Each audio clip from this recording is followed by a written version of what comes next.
People are tired of it, frustrated. I'm talking about white people just being totally, I'm done. I'm saying what's on my mind. White people in this country have been pressured and guilted and lied about to an extreme that is best seen on a Cinnabon video. We'll get to that in a second. But think about how many times you've heard that as a white person, you are privileged, you have white privilege, and that you're a racist, and that you're a nationalist, and that you're a Nazi. You know, you can only take that language so many times until you sit and say, I'm going to fight back. There's only so many times you could be punched in the face until you put up a defense, and that defense is a hard offense. Let me take you to the Cinnabon video in case you haven't seen it. Imagine a 30-something blonde-year-old female. She's working behind the counter at Cinnabon, probably making minimum wage, if not, a few trickles over it, going in there, dealing with customers, probably half of them a pain in the ass. But she still goes, and she proudly goes. There's videos of this girl showing the different buns she's making, you know, in a very kind of smiley way and trying to promote where she is that she works.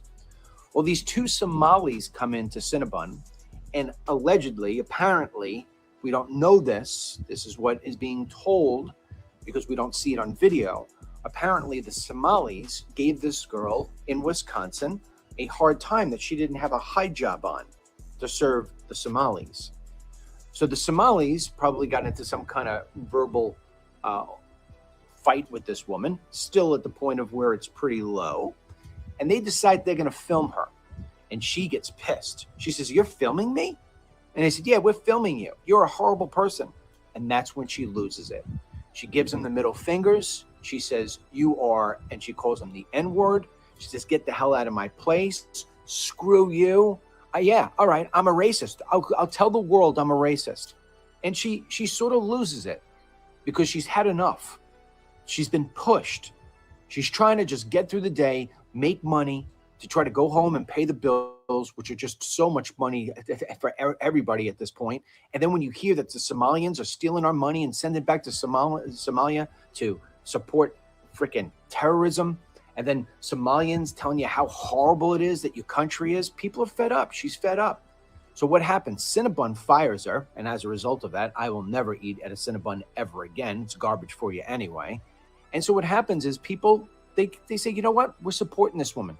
Right now, she has $100,000 raised for her online. Triple probably of what she makes in a year at Cinnabon.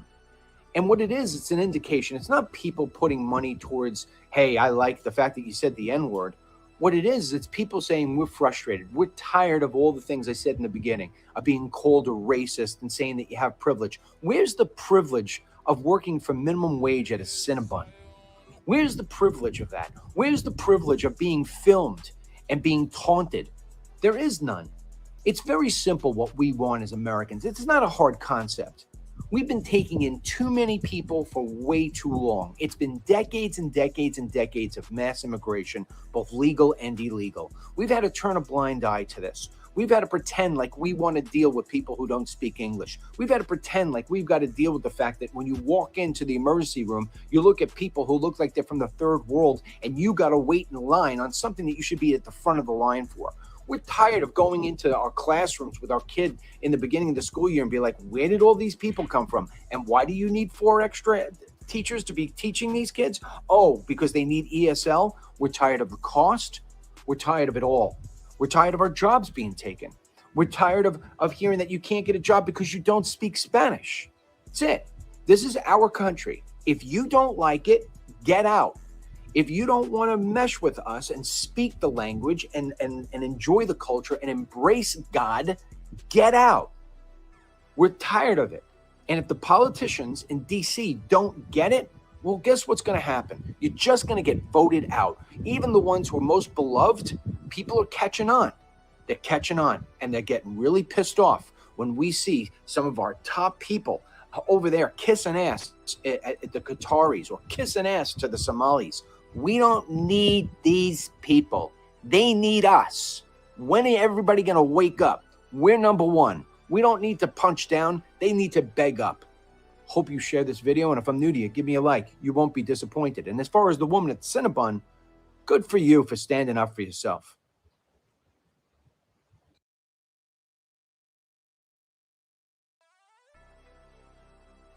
Welcome to the show. Welcome to the show.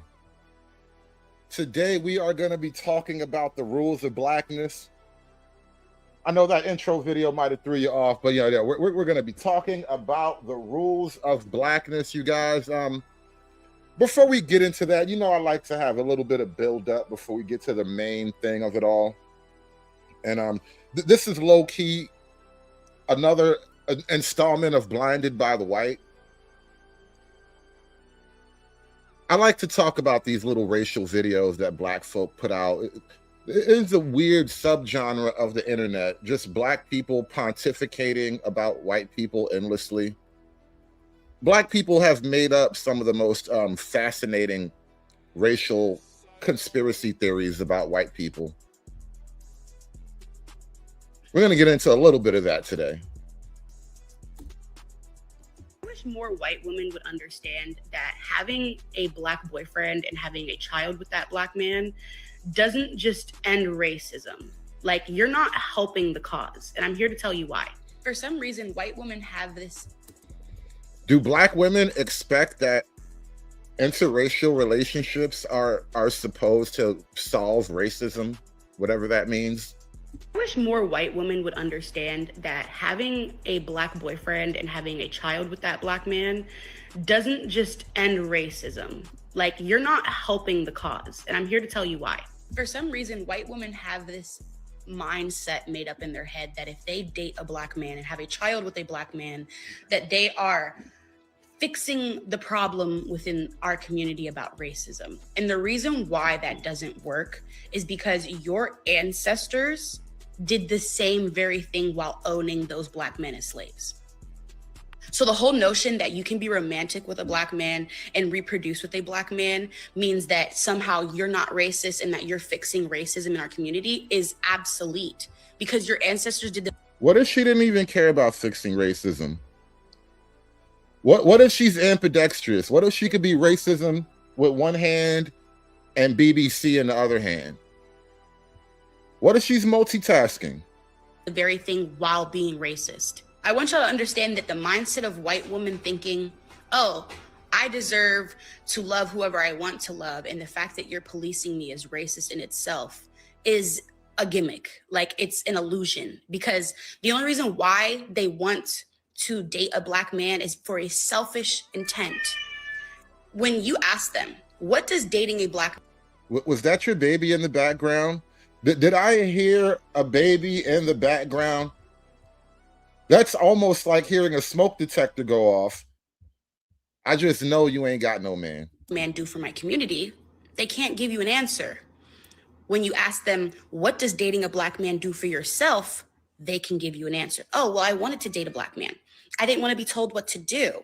My parents didn't like Black people. I just thought that was weird. It's always self-centered. And I'm here to tell you, when you go into a relationship with a Black person on selfish intent, that's not sustainable for the community as a whole, let alone that Black man. So if you are a white woman that genuinely cares about the Black community, I suggest steering clear. She's accusing white women of taking the BBC selfishly.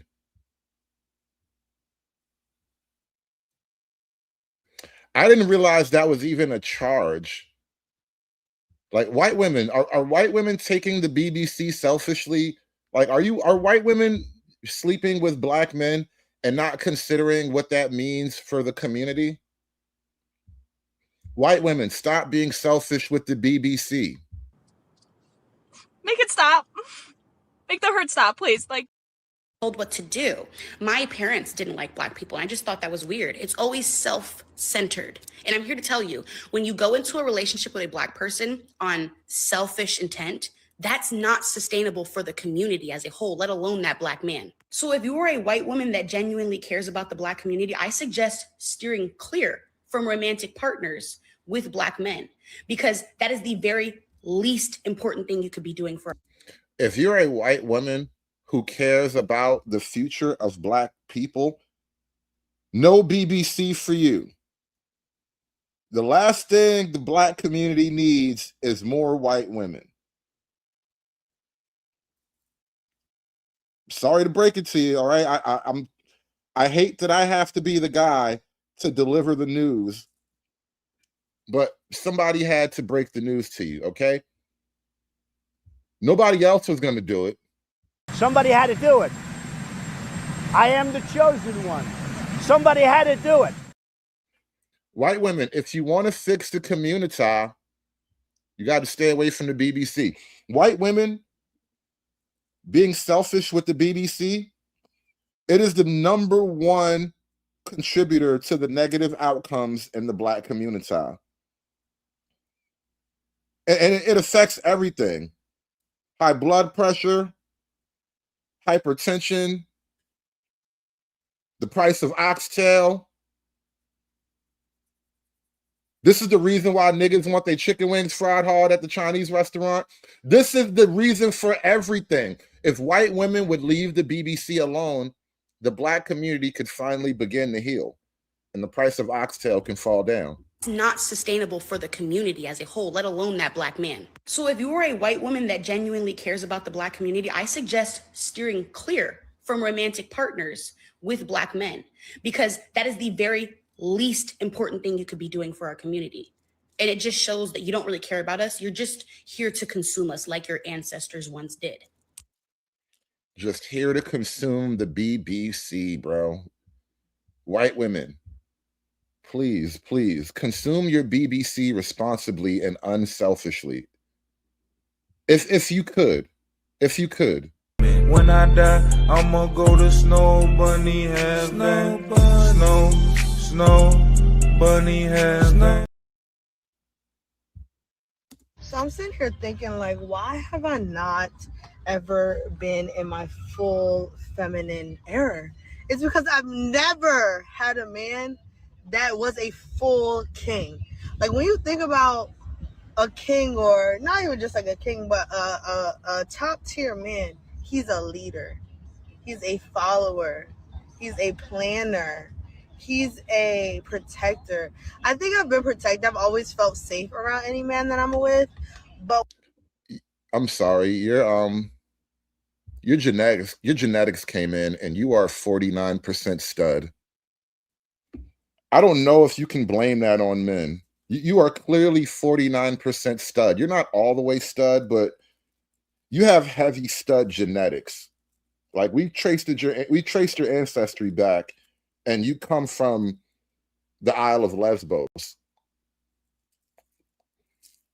And I don't think you can blame that on men. I don't think you being a stud has anything to do with a man. I'm done with life, and it's all Jermaine's fault. It's always Jermaine's fault. Yeah, big facts. She got stud physiognomy. It's all in the facial structure. You got nigga bone structure. when it comes to like me having to plan stuff, figure things out, I just want to get cute. Anytime I've hung out with him, not anytime, but for the most part, I've had to plan things. I've had to drive to him. Shit, I've even had to pick him up sometimes. But I've never been just able to just sit in the passenger and just be cute and take pictures. Ever. Even like when I'm with my friends, I'm not never, but for the most part, I have to drive usually. Like, I'm never in my completely soft girl era. And I'm like, why? Like, that's where you want to be. That's where you yearn to be.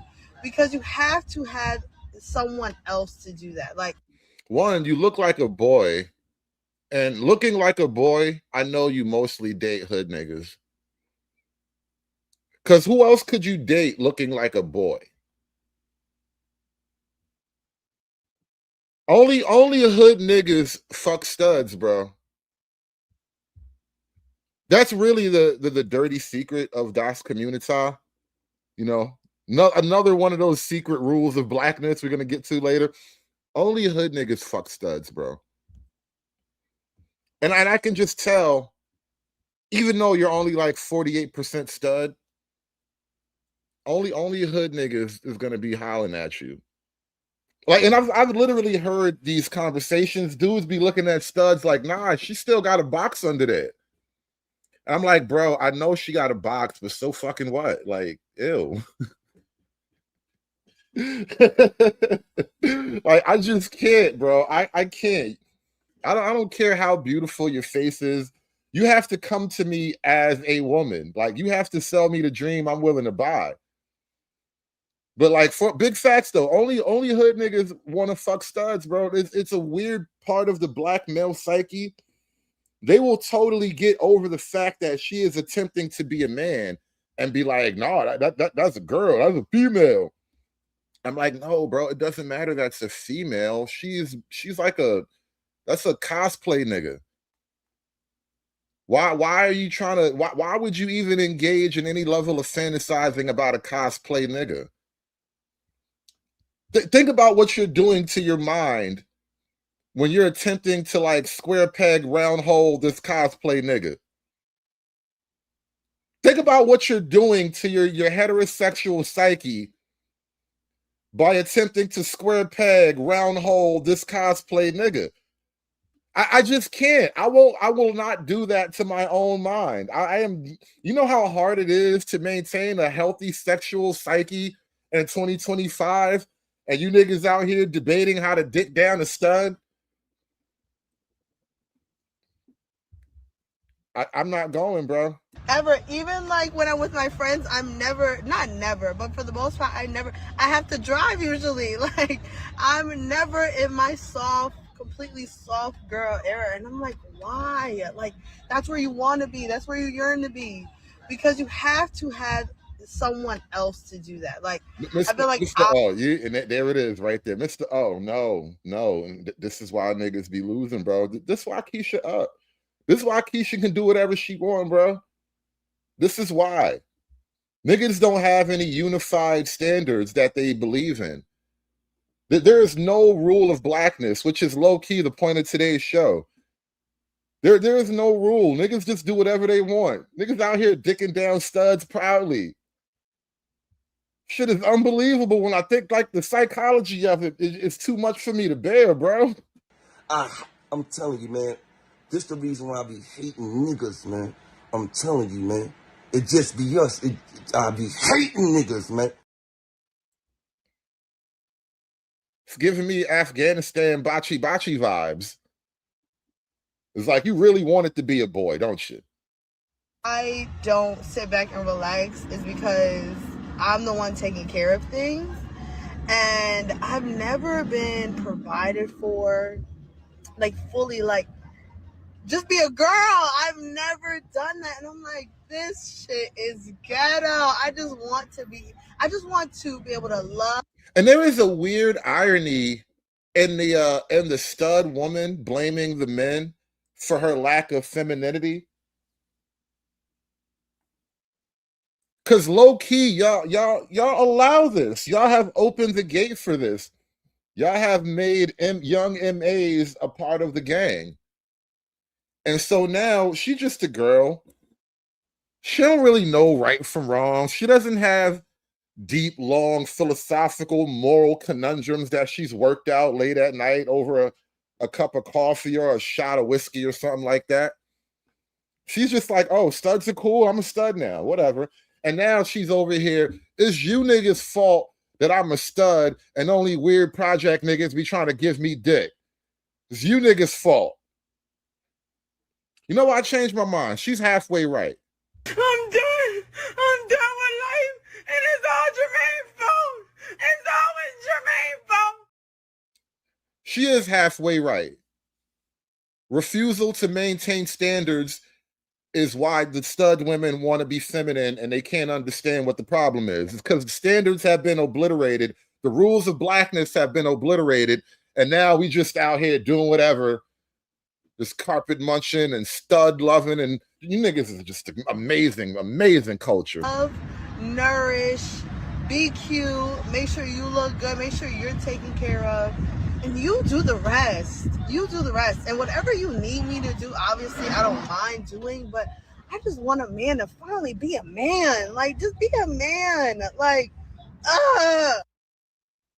ah. Things that make you go, ah. Oh, Lord, Lord, Lord. Like I said, black folk, they come up with the most amazing ideas. Now we're going to drop this one. Let me see. What else did we have? Oh, yeah, perfect. Perfect. Question to the white people in the audience. Inquiring minds would really like to know. One time when I was in high school, I asked my white speech coach just randomly one day, "Hey, is it boring to be white?" And he said, "Why would it be boring?" And I said, "Well, when I accomplish something, it's a big deal because, I'm female and I'm black. So typically, if I accomplish something, it means I've had to overcome some challenges to get there. But when you accomplish something, nobody cares because, everything is built for you." I was like 16, by the way. It's funny. This is not the own she thinks it is. I think this is actually a self-own. This is like running the ball into your own end zone and then waiting for them to tackle you. One time when I was in high school, I asked my white speech coach just randomly one day, "Hey, is it boring to be white?" And he said, "Why would it be boring?" And I said, "Well, when I accomplish something, it's a big deal because, I'm female and I'm black. So typically, if I accomplish something, it means I've had to overcome some challenges to get there. But when you accomplish something, nobody cares because, everything is built for you." I was like 16, by the way. And he was like, "Wow, that's really racist." I'm like, "No, it isn't." So is it boring to be white because no one actually cares about the things you do? I was genuinely asking, yeah, I've never been tested for autism. One time when I was in high school, I asked my white speech coach. I don't think she gets that she's effectively doing life with training wheels. And so anytime your kid does something with the training wheels on, it's, oh, right? But nobody claps when adults ride bikes in the street. And that's kind of the thing she's pointing out. It's like you realize that, you being a black female, your accomplishments have effectively come with training wheels. This is why we have to clap for you. Hercules, Hercules. Literally. Quite literally. Like speaking of training wheels, let me highlight the exact example. Your accomplishments come with training wheels. First 2 minutes of class starting at 10:10. And 40 seniors picked at random have something to look forward to every week. A little spending money in their pocket, $50 a week to be exact. It's part of a pilot program called the $50 Study. It's meant to boost attendance and performance and track spending habits. Post-pandemic, it's been a struggle for everyone to get kids back into school. So we put a lot of incentives: work hard, play hard, attendance matters. And while it's meant to get kids in their seats every day, there are no strings attached to getting the money. It's loaded onto a debit card and there's an app to track spending and saving. What do you think about it so far? I'm thinking about it as an opportunity. I love it. I like how it is like. You have to pay the kids to go to school now. You have to pay black kids to go to school. Not even for like A's or honor roll. Not even for perfect attendance, right? Just enough attendance, right? If you show up enough that it boosts our official records and we don't lose any funding, then we'll cut you in on a little bit of this money. It's like a kickback. This is like an official kickback because funding and attendance are linked, right? So if your attendance drops, the funding may just well drop too because you don't need as much money. First 2 minutes of class starting at 10:10. And 40 seniors picked at random have something to look forward to every week. A little spending money in their pocket, $50 a week to be exact. It's part of a pilot program called the $50 Study. It's meant to boost attendance and performance and track spending habits. Post-pandemic, it's been a struggle for everyone to get kids back into school. So we put a lot of incentives: work hard, play hard, attendance matters. And while it's meant to get kids in their seats every day, there are no strings attached to getting the money. It's loaded onto a debit card, and there's an app to track spending and saving. What do you think about it so far? I'm thinking about it as a She's like 9. Doesn't matter what she thinks. Like, why do we care what she thinks? She's a child. She's gonna go home and watch cartoons after this. Like, really, does it matter what she thinks about free money? Journalisming. opportunity. I love it. I like how it is like it's basically like a gift. Jada Faulkner says so far she's saved some of the money and helped others too. Recently, I had bought Thanksgiving food for my family. I kind of helped out a little bit. Because Jada showed up to school this week, a Black family in the ghetto was able to buy a turkey for Thanksgiving. Now, I know you people, you feel some type of way about, who's counting the money, where the money comes from, but you have to ask yourself a question. Are you going to be the reason why Jada's family doesn't have a turkey for Thanksgiving? Put a 1 in the chat if you want to be the reason why Jada's family doesn't have a free turkey for Thanksgiving. Which one of you people want to be the one to say, no, Jada, no free turkey for you? That's not your turkey. Because you niggas don't believe in the dream, Jada and her family wouldn't get a free turkey for Thanksgiving. You cold, heartless bastards. You sons of bitches. What's wrong with you? What's wrong with y'all? You niggas are crazy. I used it on my senior pictures outfit. I gave some money to my siblings if they needed. Fred McRoy is also in the program. Right now, I'm saving for senior pictures, senior trip, all the senior activities. And then one day he'll grow up, he'll get an ethnic studies degree,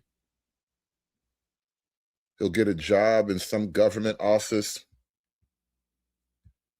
and then the government life cycle will have finally been completed. He will have closed the government support loop, cradle to the grave. You was and always was a slave. I'm sorry, you cradle to the grave, you was and always is a slave. And put that on a goddamn t-shirt.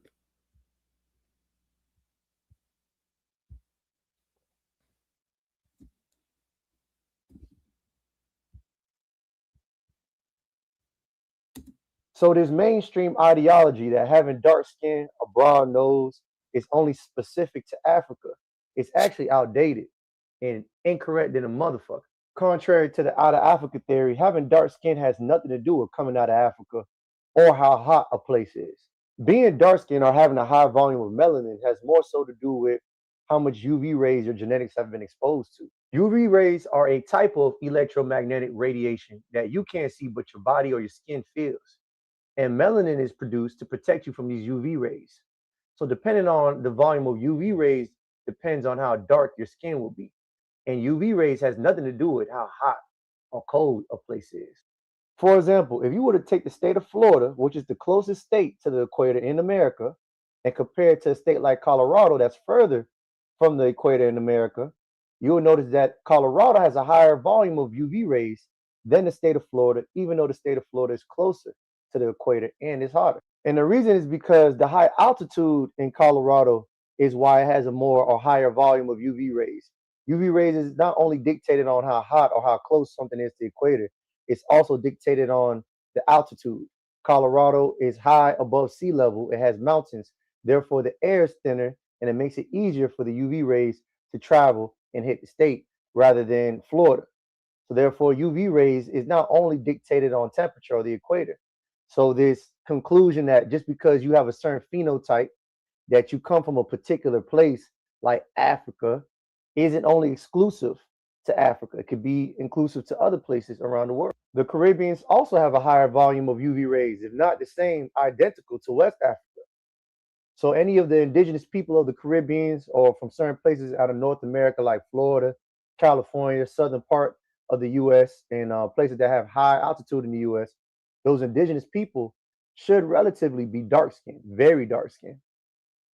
So this rhetoric that, oh, you look African, oh, you look like you come from somewhere from Africa, is not scientifically proven, and it's actually a lie. This phenotype, these features.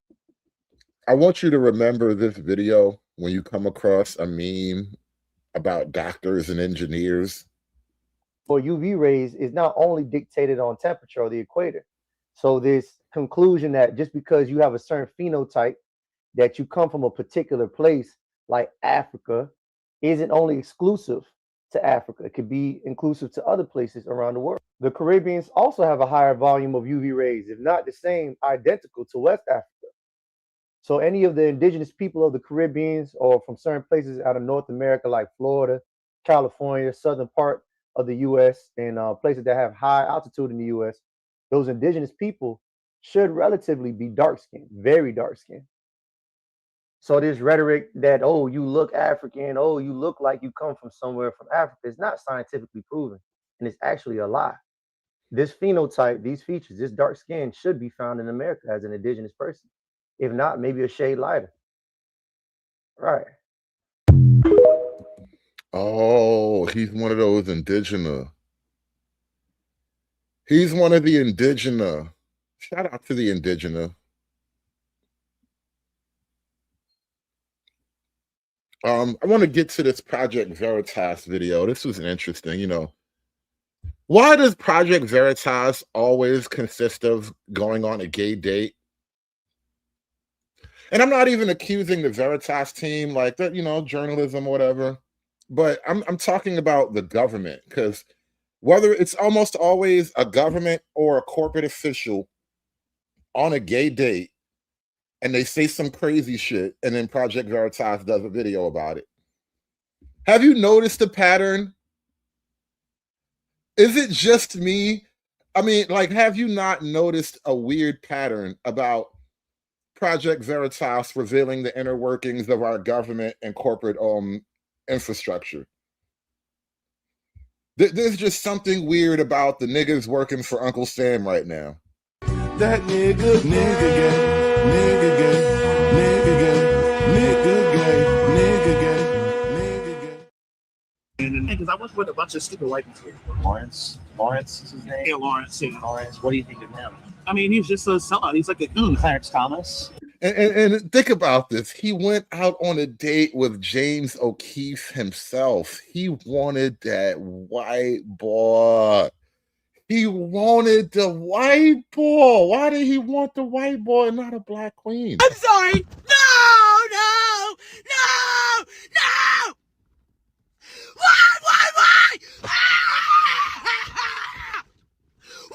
Why? Why? Do you really hate me that bad? The biggest coon of them all. What do you think of Candace Owens? Another coon. Have you ever heard of a guy named, no, his name is James O'Keefe. Well, the thing is that I actually am James O'Keefe. Are you? Yeah. No, you're not. No, I'm not. I'm not James O'Keefe. Damn, he was about to give you some. He was about to give you all of that and love it. I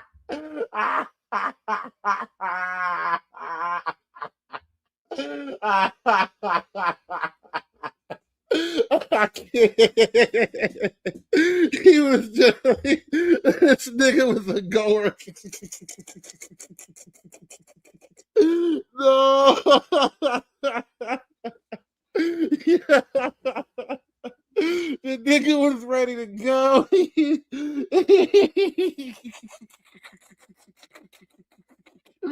Oh my God. Listen. This whole segment is one giant pause, and I'm not even gonna bother to say pause. We're just going. This train has no brakes. There is no pause required for this entire segment, okay? Because this nigga was ready to go. He had him a white boy. He was with it. Whatever this white boy want. Lawrence, what do you think of him? I mean, he's just a sellout. He's like a goon. Clarence Thomas. the biggest coon of them all. What do you think of Candace Owens? And then think about this for a minute. Talking down about black people so you can get some dick from your white boyfriend. Oh, this is a cold game, bro. It's an evil world we live in. I'll try to tell you. How you talking down on black people to impress your white gay lover? Can a nigga live? Can a nigga live? Please. Is this just how they roll? If this is like, bro, think about that for a minute. You are calling black conservative people coons and lovers of white people in your this is a part of your strategy to blow a white guy. Think about the insanity of it all. In his strategy to blow or be blown by a white guy, he has to say that those black people love white people way too much. I'm not like those white people over there. You know what I mean? Like, though, he's saying that he's not like those black people over there that love the white man so much. He's different. Now let's go in the bathroom and let me show you what I'm working with. Like, do you understand what's really going on here?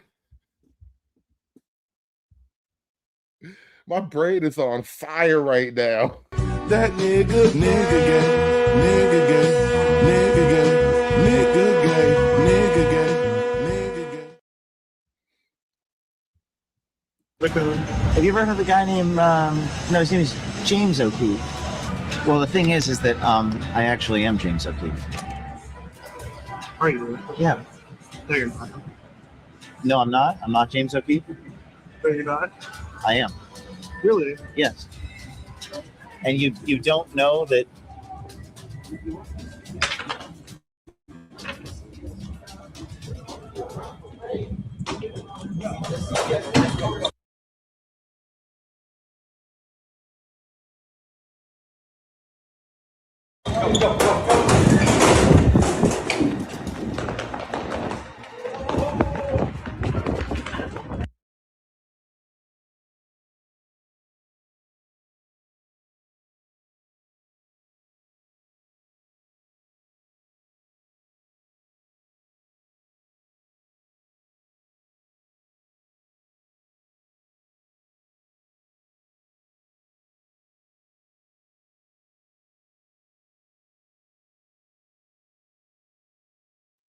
Damn, I was all muted up. Down goes Gazier, ladies and gentlemen. Ladies and gentlemen, in a stunning fourth round knockout, you will not believe it. Gazier has hit the ground. Gazier was on the run. He couldn't stand the attack from James O'Keefe, and in a stunning turn of events, Gazier just hit the ground. Ladies and gentlemen, down goes Gazier. Oh my God, this is crazy. This is terrible. This is amazing. Gazier, he was putting up a good fight, then all of a sudden he was on a run. Next thing you know, ladies and gentlemen, Gazier has hit the ground. Gazier took a hard fall. Will Gazier ever make it up? Will Gazier ever rise again from the pavement to take a knee for a white boy? Gazier, please get up. What happened? Gazier, are you all right, Gazier? Really? Yes. And you don't know that. Hope he had his knee pads on.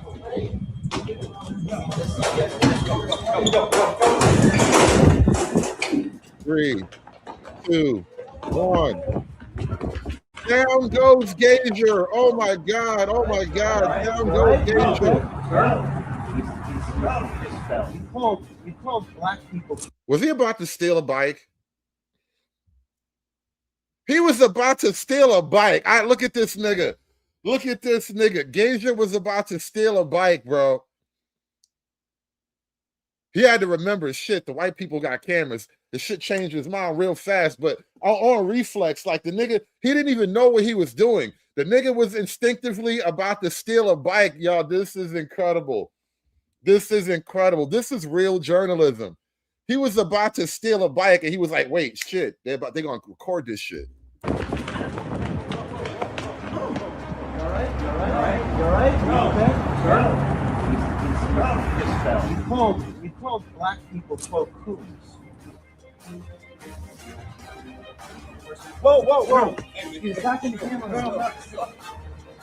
That's a misdemeanor. You can't. Jonathan Franklin, the man you see across on an undercover date with me, is currently an adjunct professor at Georgetown University. Franklin is scheduled to teach a class on sourcing and interviews technology in the spring. More on that later. Franklin is also a former correspondent from National Public Radio that wrote about issues concerning race, culture, identity, and justice. Now, in our meeting, that's what I talk about. Race, culture, identity, and justice. Now, in our meeting, Jonathan claimed he was a national correspondent for CBS, a detail that I believed at the time. I later discovered that this was false and that he was lying to me. Lawrence is his name? Yeah, Lawrence, yeah. Lawrence, what do you think of him? I mean, he's just a sellout. He's like a coon. Herschel Walker, like, all like it. Clarence Thomas? The biggest coon of them all. What do you think of Candace Owens? No situation. Annoying. It will always be funny to me that a gigantic chunk of the people, black people who call black conservative right-leaning men coons, they blow white guys, the men and the women. They all blow white guys and call guys like me coons. I used to think life was a tragedy, and then I realized it was a comedy. And I laughed and laughed and laughed.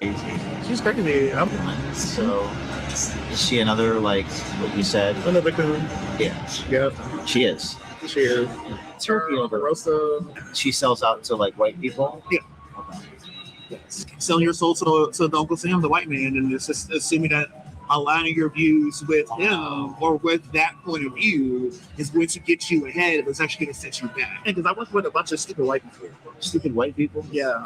Like, a spade is a spade. So, like, I am ashamed, to be honest with you. I'm a real white guy. Like, no, you're fine. I'm so ashamed of my race. You know, Candace is a. Ew, wow. This is like weird gay liberal flirting. I feel like I'm watching from the bushes with like a high power, long distance camera lens. We're spying on the gays in their native habitat at a hipster coffee house somewhere in DC. Coon, too. Yeah. Or a sellout. Sellout's like we could just go with sellout. What's the difference between the two? I mean, it's just basically interchangeable, but sellout is more of like politically correct. Jonathan Franklin's body of work while at NPR was focused on black culture, race, and justice, and here he is throwing around racial slurs. During the date, I encouraged Jonathan to speak his mind and tell the public what he really thinks with the career that he's had. You should say this publicly. I mean, like, it would be interesting, refreshing. A lot of people would not like to hear my thoughts. No? I mean people probably would. You know, it's so funny. You say, what about in the chat, what about SCI? He says, liberal whites and blacks really do engage in racial slave play kink. Didn't I call it a kink? Didn't I say they was some kinky ass niggas? Didn't I call Izzy Benz a kinky ass nigga a couple of weeks ago? That was actually the show that got me banned from Izzy's channel. I swear to God, that was the show that got me banned from Izzy's channel because I call all of them niggas kinky ass, racially obsessed niggas. Oppress me harder, daddy ass niggas, bro. It is a kink. Nasty niggas. Nasty, nasty niggas. I mean, you know what? Yes, I was thinking that. But you are a journalist, you know? I'd have to stop being a journalist for me to say what I really want to say. That's crazy, though. To give y'all what I really want to say, I would have to stop being a reporter. You have to stop being a reporter. I would have to exit news. Now there is one group or one guy that I don't know if I like him, but that does do the thing you're talking about, though. I forgot his name.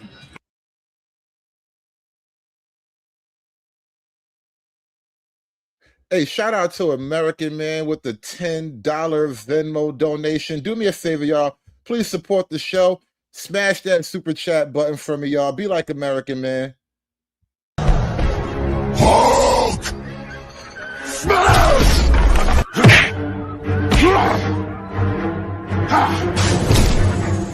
smash you! Yeah! You make Hulk angry! You not like Hulk angry! Hulk no like fighting girls. Shout out to American Man with the $10 Venmo. He says, for the hard work, bro. Appreciate you. Hit that like button, y'all. Give me the money. Give me the money for I was you. Give me the money. I mean, I could easily go into like opinion journalism, but What a profound statement. Say that again. It's so interesting. I have to stop being a reporter to tell you what I really think. yeah. But you don't have to do that. You can still. Oh, I don't give a fuck. Like, but in terms of I'm like on the clock. And then I reveal myself as James O'Keefe. You might be wondering why Jonathan Franklin didn't recognize me in the first place, being a professor, a graduate level professor on media and journalism. And Jonathan Franklin actually refuses to believe that I'm James O'Keefe. He even said how disguised I was. It was literally just a pair of glasses. Have you ever heard of the guy named, his name is James O'Keefe. You heard of that? Damn, all he did was put on his gay frames, and that was enough disguise he needed. This is crazy. All he had to do was put on his clear gay frames. I think that's what the gay frames symbolize. I mean, the clear frames, I think that's what they symbolize. They're like a gay affectation or something. So he just put on his clear frames, and they're probably not even medicated. They're just clear specs, right? And he's just like, bam, gay lover. Look at this black dude. He looked tight. He mad. He thought he had somebody. You know how hard it is to find love in DC as a gay black man?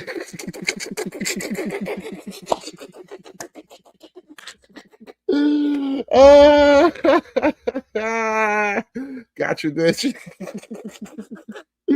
Yo, why is it always a gay date? Like, what's going on in DC, bro? Yeah. I don't like him. What do you think of him? He's all right. He's all right. Yeah, could be better. Could be worse. Could be worse. But could be better. How could he be better? Just don't be an asshole. Oh my god! Think about if this hadn't have been like a setup or whatever. He would have went home all giddy that night, like, oh my god, I went on a great first date. And we talked about coons and racism the whole time. He is such a great white guy. Could you just imagine? Is this what they do? Is this what they do? They have rights! They have rights!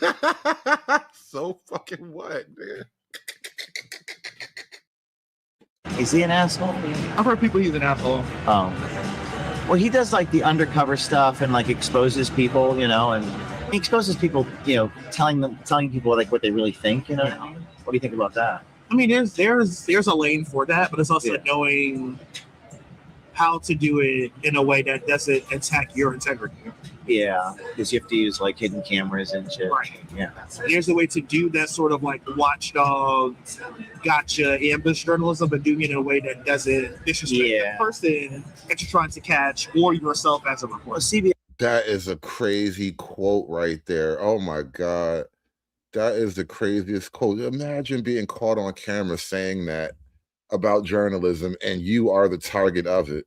Like, so is this the correct way to do journalism or nah? Because nigga got you. Got you. Damn it. Listen, he could have got you with his pants down, but he wasn't going to go that far. He is a professional. Often like exposes people, and he exposes people, telling people like what they really think, What do you think about that? I mean, there's a lane for that, but it's also knowing how to do it in a way that doesn't attack your integrity. Yeah, because you have to use like hidden cameras and shit. Right. Yeah. There's a way to do that sort of like watchdog, gotcha, ambush journalism, but doing it in a way that doesn't disrespect the person that you're trying to catch or yourself as a reporter. Well, CBS used to do it like way back in the day, like with 60 Minutes and Mike Wallace and whatnot. Well, yeah. Well, the thing is that I actually am James O'Keefe. Right. Yeah. There. Damn. He like, damn, is this him? Like, it's like a weird flirt or nah? Like, he didn't know what to do with that one. He's like, is this real or nah? Because he was about to go, but now he don't know. Although, maybe he does want to have the racist guy. No, I'm not. I'm not James O'Keefe. No, you're not? I am. Really? Yes. And you don't know that. Oh!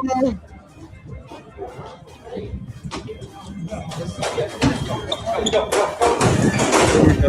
3, 2, 1. Down goes Gager. Down goes Gager, ladies and gentlemen. Oh my God. Terrible. The nigga is too gay to run. Unbelievable.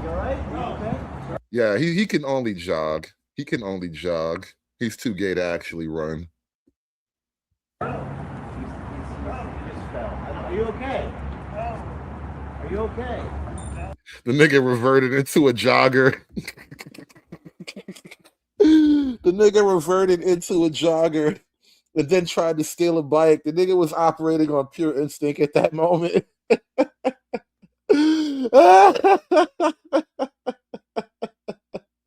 nigga was totally just in adrenaline and instinct. He reverted to a jogger, and then suddenly he was about to steal a bike. He didn't know what to do with himself.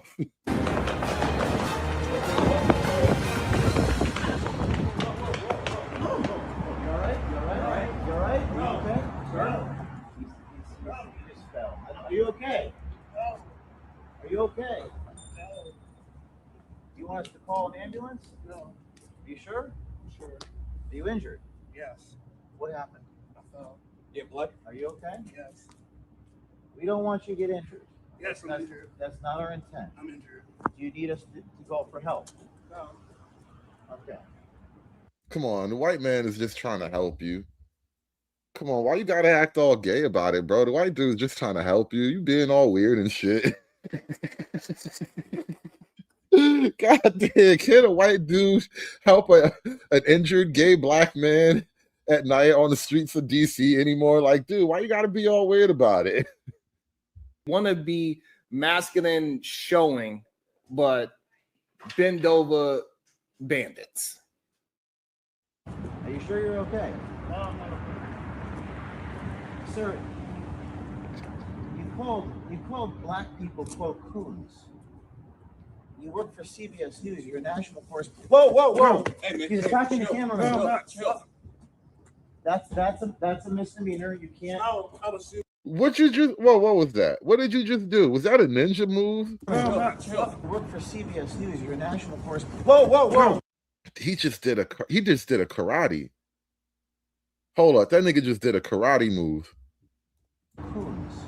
He tried to do some Billy Blanks Taibo. You work for CBS News. You're a national correspondent. Whoa! Hey, man, He's attacking the cameraman. No, I'm not. Chill. That's a misdemeanor. You can't. Now we have this black guy on camera committing an assault, an attempted theft. This is just perfect. Stop. Okay, I will stop. I just want to ask you, why did you call black people coons? Stop. Butt hurt because he didn't get butt hurt. Oh no, you guys are awful. You guys are terrible people. I can't believe you would say something like that. Butt hurt because he couldn't get butt hurt.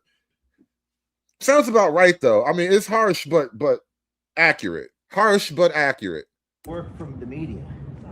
You work for. What's that? Stop. I will sue. Stop. Sue me for what? Stop. I'm a reporter. No, don't.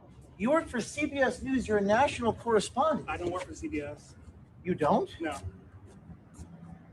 You lied about that? Yes. Did you work for NPR? No. Did you lie to get some white, whatever they call it? Did you lie to get a white zaddy? Is that what that is? You lied about hating on niggas and being a big time exec so you can get some white zaddy? Niggas lying to get white zaddy, bro. Unbelievable. What is going on in this world, bro? I don't even understand this life anymore, man. They have rights! They have rights! So fucking what, man?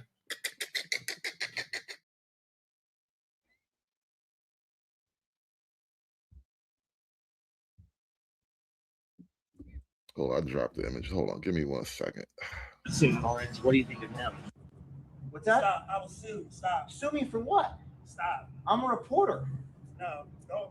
You work for CBS News. You're a national correspondent. I don't work for CBS. You don't? No. You lied about that? Yes. Did you work for NPR? No. You're denying your own identity. Yes. Now, we're grateful that Jonathan Franklin wasn't seriously hurt during that tumble. Wait, he denied his own identity? Does that make him a self-hating gay? He denied his own identity, lying for the white man's taint. Does that make him a self-hating gay?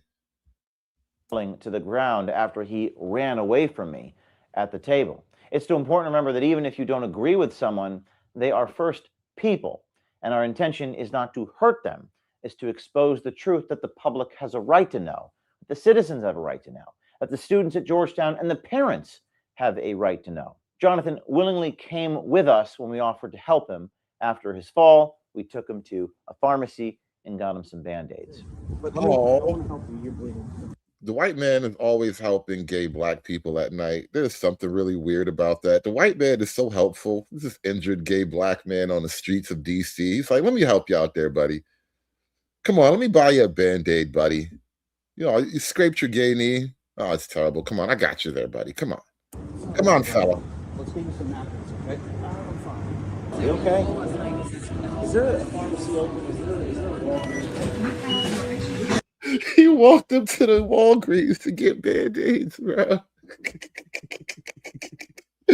This is the wildest. Does this still count as a first gay date? I don't know the rules of anything anymore. Are they still on a gay date or not? Somebody help me out here. I don't know how to like categorize what we're watching, man. Are they still on a gay date? Are trips to the pharmacy just what gay couples do? Because you know, I mean, you know, right? You know, they're friendly with the local pharmacy. You know. Place your item in the bagging area. You got your stuff. Oh, thank you. You just want me to stay something out? I was sitting outside for a little bit. Some water? Yeah. Why don't you have some water? Here. You worked for NPR and you no longer work for NPR? Yeah. When did you leave there? I took you December. Well, you told me a lot of things, so I can't decide what's true and what's not. December.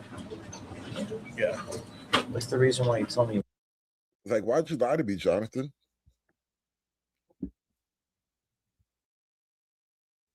I was kind of into you. Why would you lie to me, Jonathan? I thought it was kind of hot that you work for CBS. Like, dude. Now he's trying to get him still. Like, I think they're still on a gay date. When did you leave there? I took you December. Yeah. Well, you told me a lot of things, so I can't decide what's true and what's not. December. Yeah. What's the reason why you told me you work for CBS News?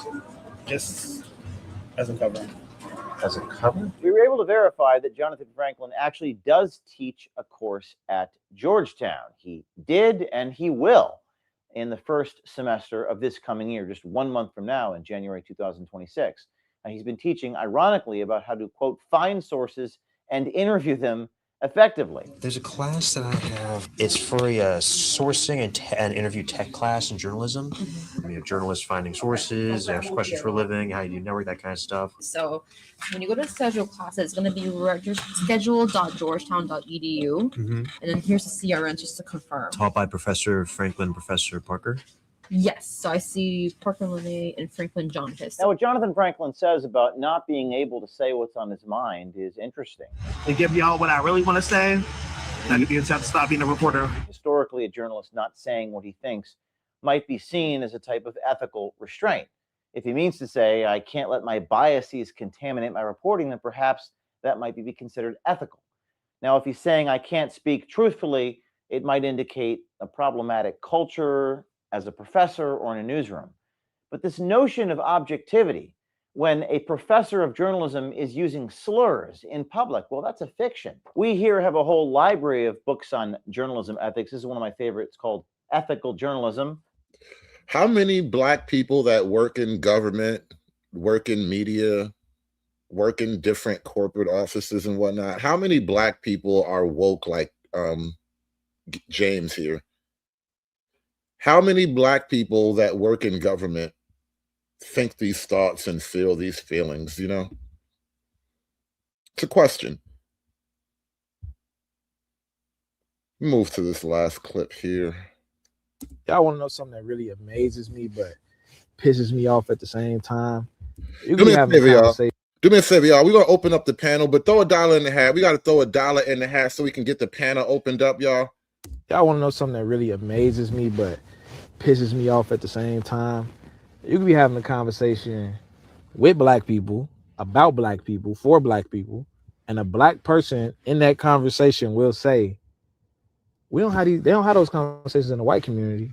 White people don't talk about stuff like that. I never saw a white podcast about this. Like, when the fuck did white people become the standard for behavior?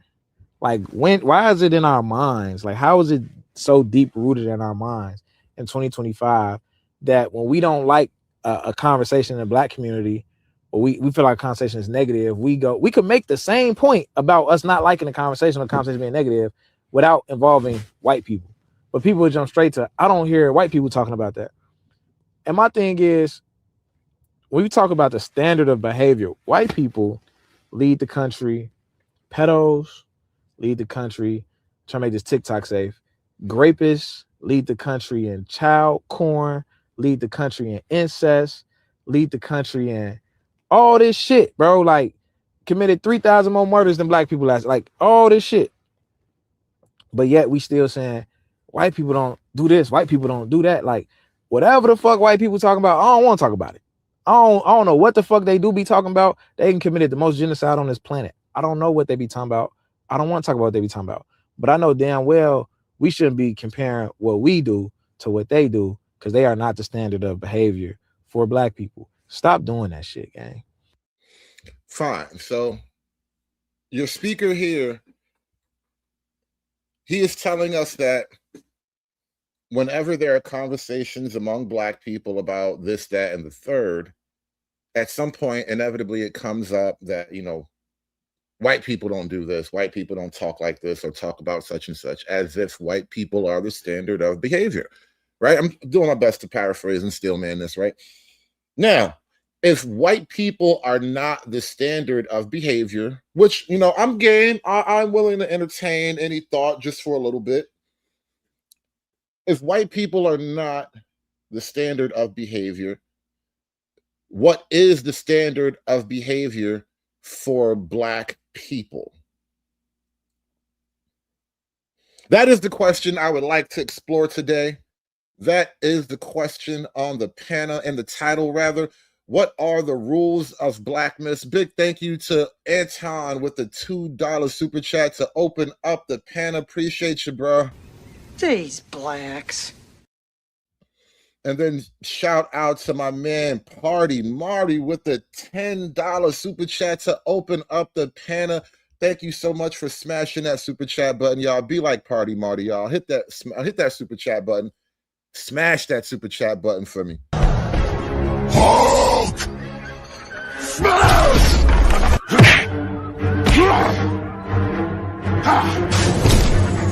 Smash you!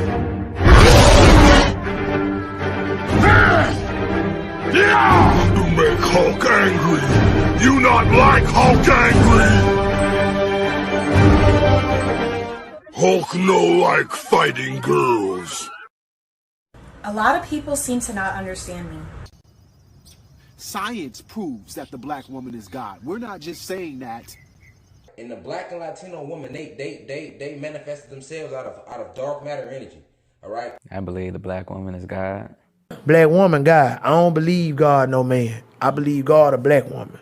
The black woman is God. But my number one subject matter is the black woman is God. That's first and foremost. Black woman is God. The black woman is still God. You're God, black woman. The black woman is God. She is the creator. She is the sustainer. She is the provider. She is the first teacher of the children. She is everything to the black race. But don't get it wrong. I am still a white man's whore. I have black mother privilege. And I'm going to start breaking that down for y'all. because there is a privilege for me as a Black mother. I'm not going to have the same relationship. My sons adore me. My sons will put their life on the line in a New York minute over me. My sons will lose everything they have over me. Over me? It ain't happening. My sons will turn on their father over me. Over me? So when you ask me about my Black sons, the relationship does not correlate the same to what I'm saying about Black men. Good women are dead. Evil bitches, rise up! Y'all want to know something that really amazes me but pisses me off at the same time? You could be having a conversation with Black people, about Black people, for Black people, and a Black person in that conversation will say, they don't have those conversations in the white community. White people don't talk about stuff like that. I never saw a white podcast about this. Like, when the fuck did white people become the standard for behavior? Like, why is it in our minds? Like, how is it so deep rooted in our minds in 2025 that when we don't like a conversation in the Black community, or we feel like conversation is negative, we could make the same point about us not liking the conversation or conversation being negative without involving white people.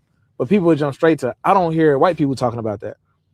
And my thing is, when we talk about the standard of behavior, white people lead the country, pedos lead the country, trying to make this TikTok safe, grapists lead the country in child porn, lead the country in incest, lead the country in all this shit, bro. Like, committed 3,000 more murders than Black people last, like all this shit.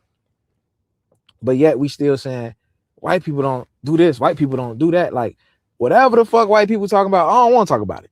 I don't know what the fuck they do be talking about. They can committed the most genocide on this planet. I don't know what they be talking about. I don't want to talk about what they be talking about. But I know damn well we shouldn't be comparing what we do to what they do, because they are not the standard of behavior for Black people. Stop doing that shit, gang.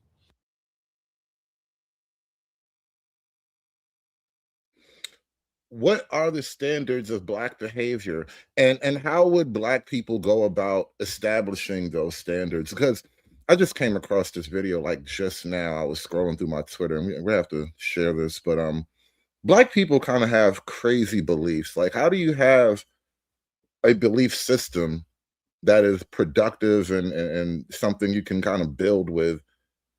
Well, it's the same shit, but how do you have a strong, healthy belief system when you believe crazy, inaccurate things? I would trust a Muslim with my life before any Christian of any race. And you want to know why? Please educate me. Muslims didn't put my ancestors in chains. Are you sure? Oh, really? And this is what people believe. This almost, technically, this is like an extension of the community mythology we were talking about earlier today. You know, dudes believe the craziest shit. Shout out to Lexi, though, with the 1999 for opening up the panel. Thank you so much. The link is in the chat, by the way. If you did want to participate in today's show, if you had any thoughts to contribute, the link is in the chat. We will take almost all comers. You know, be nice, be nice. Hulk! Smash!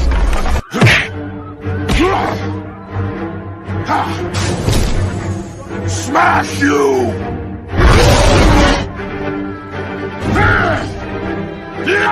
You make Hulk angry!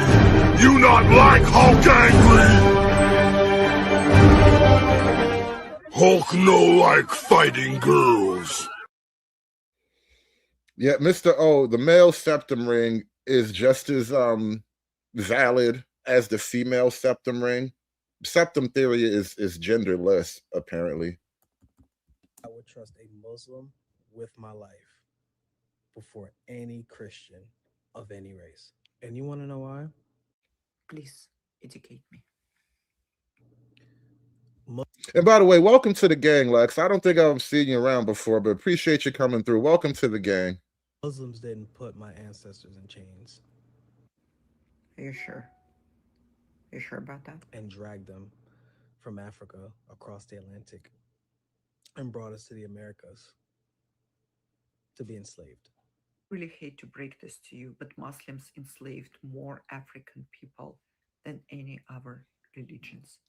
And they can't stop, won't stop either. That's the funny thing about it. That's what's weird about like the black folk who kind of prop up Islam as, you know, not the white man's religion. I mean, one, phenotypically, Arabs are more Caucasian than not. And then two, they do all the mean things that you accuse white people of having done in the past. Like, they're still into it now. It's not even like morally bad in their mind. They don't think it's wrong. Combined. It has a name. The Arab Muslim slave trade, also known as Trans-Saharan or Eastern slave trade, lasted over 1300 years, from the 7th century till the 20th or even early 21st century in some regions. 18 million of African people were enslaved by Muslims. 18 million. Guess what else they did? They enslaved my people. 10 million Slavic people were sold into slavery by Vikings and Muslims. 10 million. Where do you think word slave is coming from?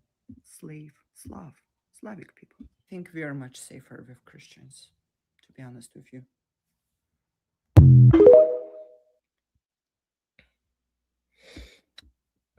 Oh, shoot. I just pulled up a quick AI search. Actually, you know what? I'm going to use a more interesting AI. Let me see if I type this question into Grok.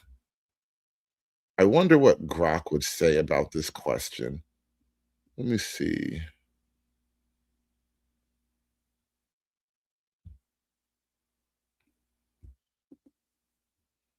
Oh, there it is. Let's ask Grok a question. What are the rules of Black culture? Oh, this is gonna be good.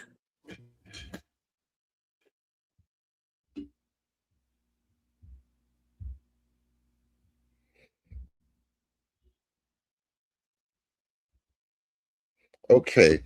According to Grok, all right, this is me talking to the AI. Just in case you guys get all sensitive, just know this is what the AI, this is what the computer thinks of Black culture. Number one is already popping up. That's crazy. That's the number one thing according to Grok. Black culture isn't a single monolithic thing with a universal rule book. It's a broad term covering diverse Afro-American, Afro-Caribbean, African diaspora, and continental African experiences shaped by history, geography, class, religion, and individual choice. What gets called rules of Black culture is often a mix of observed racial norms, survival strategies from systemic oppression, cultural pride expressions, and stereotypes, some embraced ironically, some rejected outright. That said, here are some widely recognized and frequently discussed informal rules or strong cultural tendencies in many African American Black diaspora contexts, especially in the US. These are generalizations plenty of Black people ignore, mock, or openly violate them. Ladies and gentlemen, according to Grok, don't blame me. This is Elon Musk and all of his African doing. It's always them damn Africans, all right? Whatever you do, whatever you feel about what happens next, blame the Africans, all right? Elon Musk, this is your fault. Rule number one, don't snitch. Mind your business. Strong taboo against cooperating with police or authority figures against other Black people. No snitching.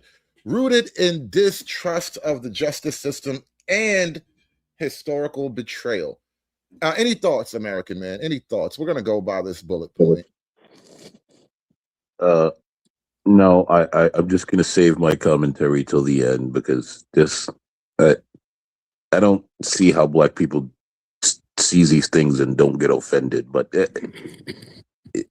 continue, sir. Continue. Blame the Africans, bro. Elon, he's a crafty African. Respect elders and don't call them by first name. Automatic auntie, uncle, Ms. first name, Mr. Mrs. last name for older folks, even if unrelated. Calling an elder by their first name can be seen as wild, disrespectful. Grok actually typed it that way. Wild, disrespectful, which makes it a completely unique framing and terming of disrespectful unto itself. There's disrespectful, and then in the community there's a phenomenon known as wild disrespectful. It's wild that Grok would phrase it and type it that way. I just want Black people to understand that this was typed in by a liberal white woman. Don't. Grok is a self-actualized, digital, living, organic. It is a biological being. This is not a liberal white woman.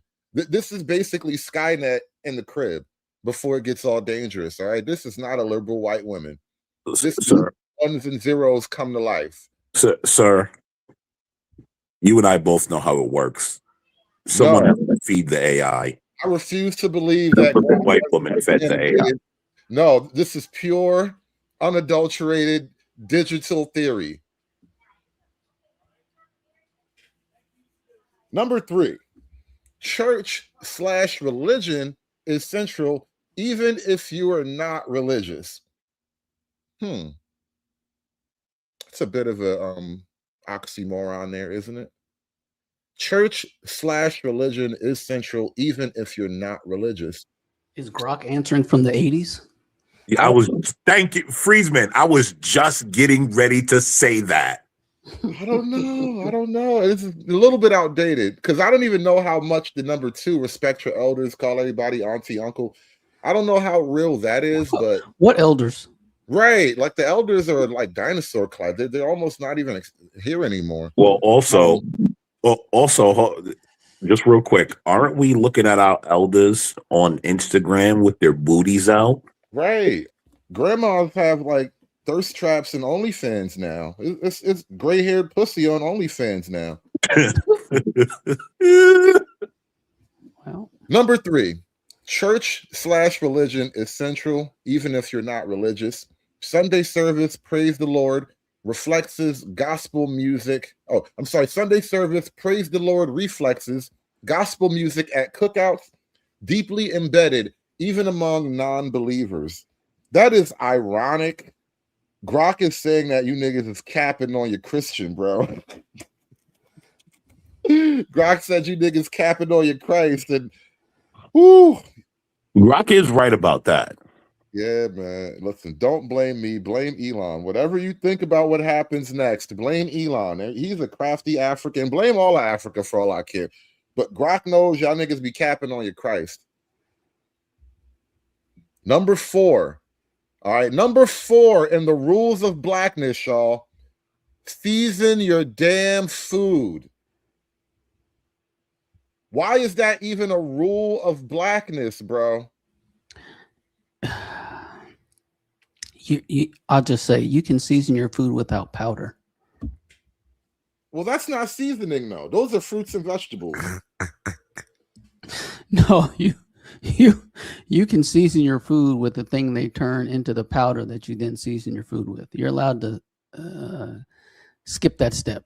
No, those are fruits and vegetables, bro. I know what I'm talking about. I'll be in the grocery store like every other day. There's a whole section full of them. They're fruits and vegetables, bro. What do you mean?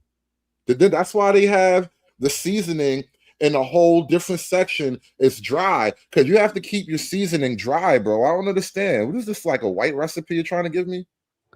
Can we Can we just shorten this up and say sodium it up, black people, sodium it up.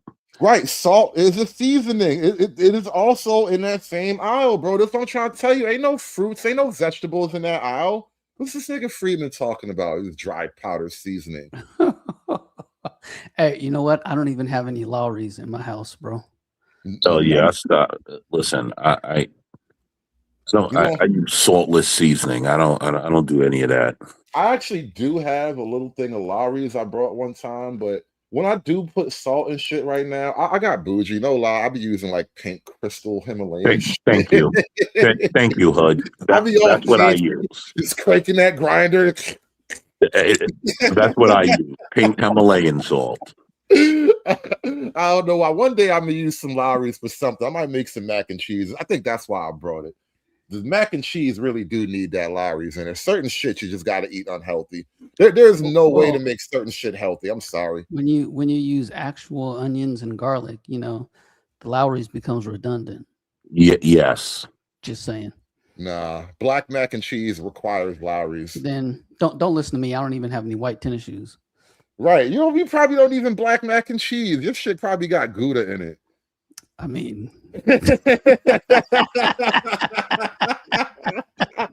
I think using ricotta cheese in any form, you lose your black card.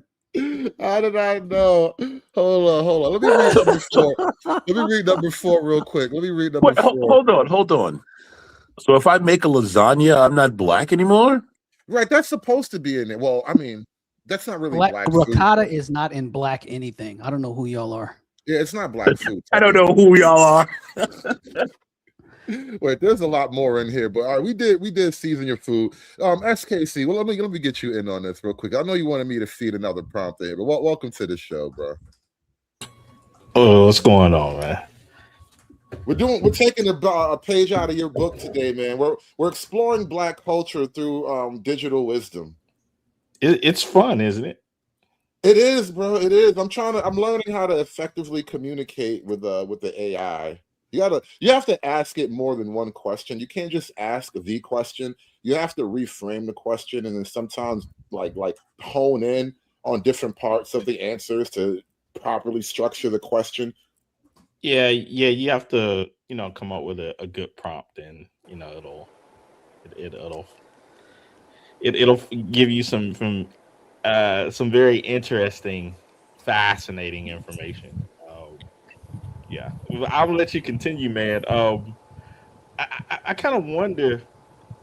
I found a clip that I would even like to pay you for your reaction to it. What do you mean? What clip you got? No, but let me let you finish your thing. I'll just put it in the back. All right, we got a little bit of time. We can do a lot of things today. Before we move on, though, we got another guest up here. I don't know if I've had you on the panel before. Welcome to the show. Thymotic, is it called? Yeah, welcome to the show, bro. What's going on? Mic check, new guy. Mic check. You can unmute yourself. All right, I'm going to give you a second to come back.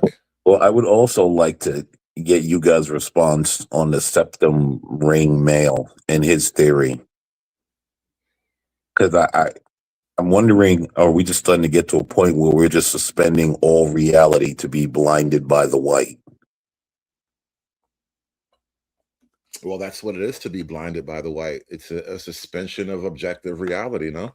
Mm-hmm. I think the septum ring guy, and it's like an obvious just lack of cursory historical knowledge. Like anybody who's ever read anything that's not pro-Black ethnic studies history can tell you that. Like the word slave comes from the Slavic for a reason. We literally named those people after. We named the concept of slavery after a people, and they're not Black, right? So that would tell you how deep the idea of slavery was, all the way away from the Black world, right? But if you leave it to septum ring theory, Black people are the only people to ever even suffer anything like that. It's like I said, it's a willful rejection of history. Thymotic, is that you? You open Yeah. now? Yeah, I can. Can you hear me? Yeah, you better now. What's going on? Yeah, I wonder if it because I'm Mayo Monster. We talked before, but you're who? I'm sorry. I'm Mayo Monster. We okay, talked before. Yeah. Cool. I'm wondering if this is going to address like communistic tendencies or like a lack of classism, like lack of hierarchy. Because in the black community, from what we see in the white community, like there's no distinction between like, and whites have like white trash, and then there's like the high elites. Yes. So I've asked Grok a lot of questions. It will not broach that topic. Interesting. Really? Well, Grok is less. I don't know if Grok is less or more liberal than Chat GPT, but American man, I was just fucking with you. You're absolutely spot on. Like everybody knows, there is a thumb on the scale for AI in general. I don't know. You need like a government level AI to really get something unchained. Wait. Yeah. Freeman, what question have you tried to ask? Oh, I asked it. Why don't black people care about black homicide numbers? And then basically I had to get it to create a metric and then measure the metric, right? Then it like measured like like media appearances, books, stuff like this. And basically it came out like black people spend 80% of media on racism and like 10 to 15% of media on the high number of black homicides.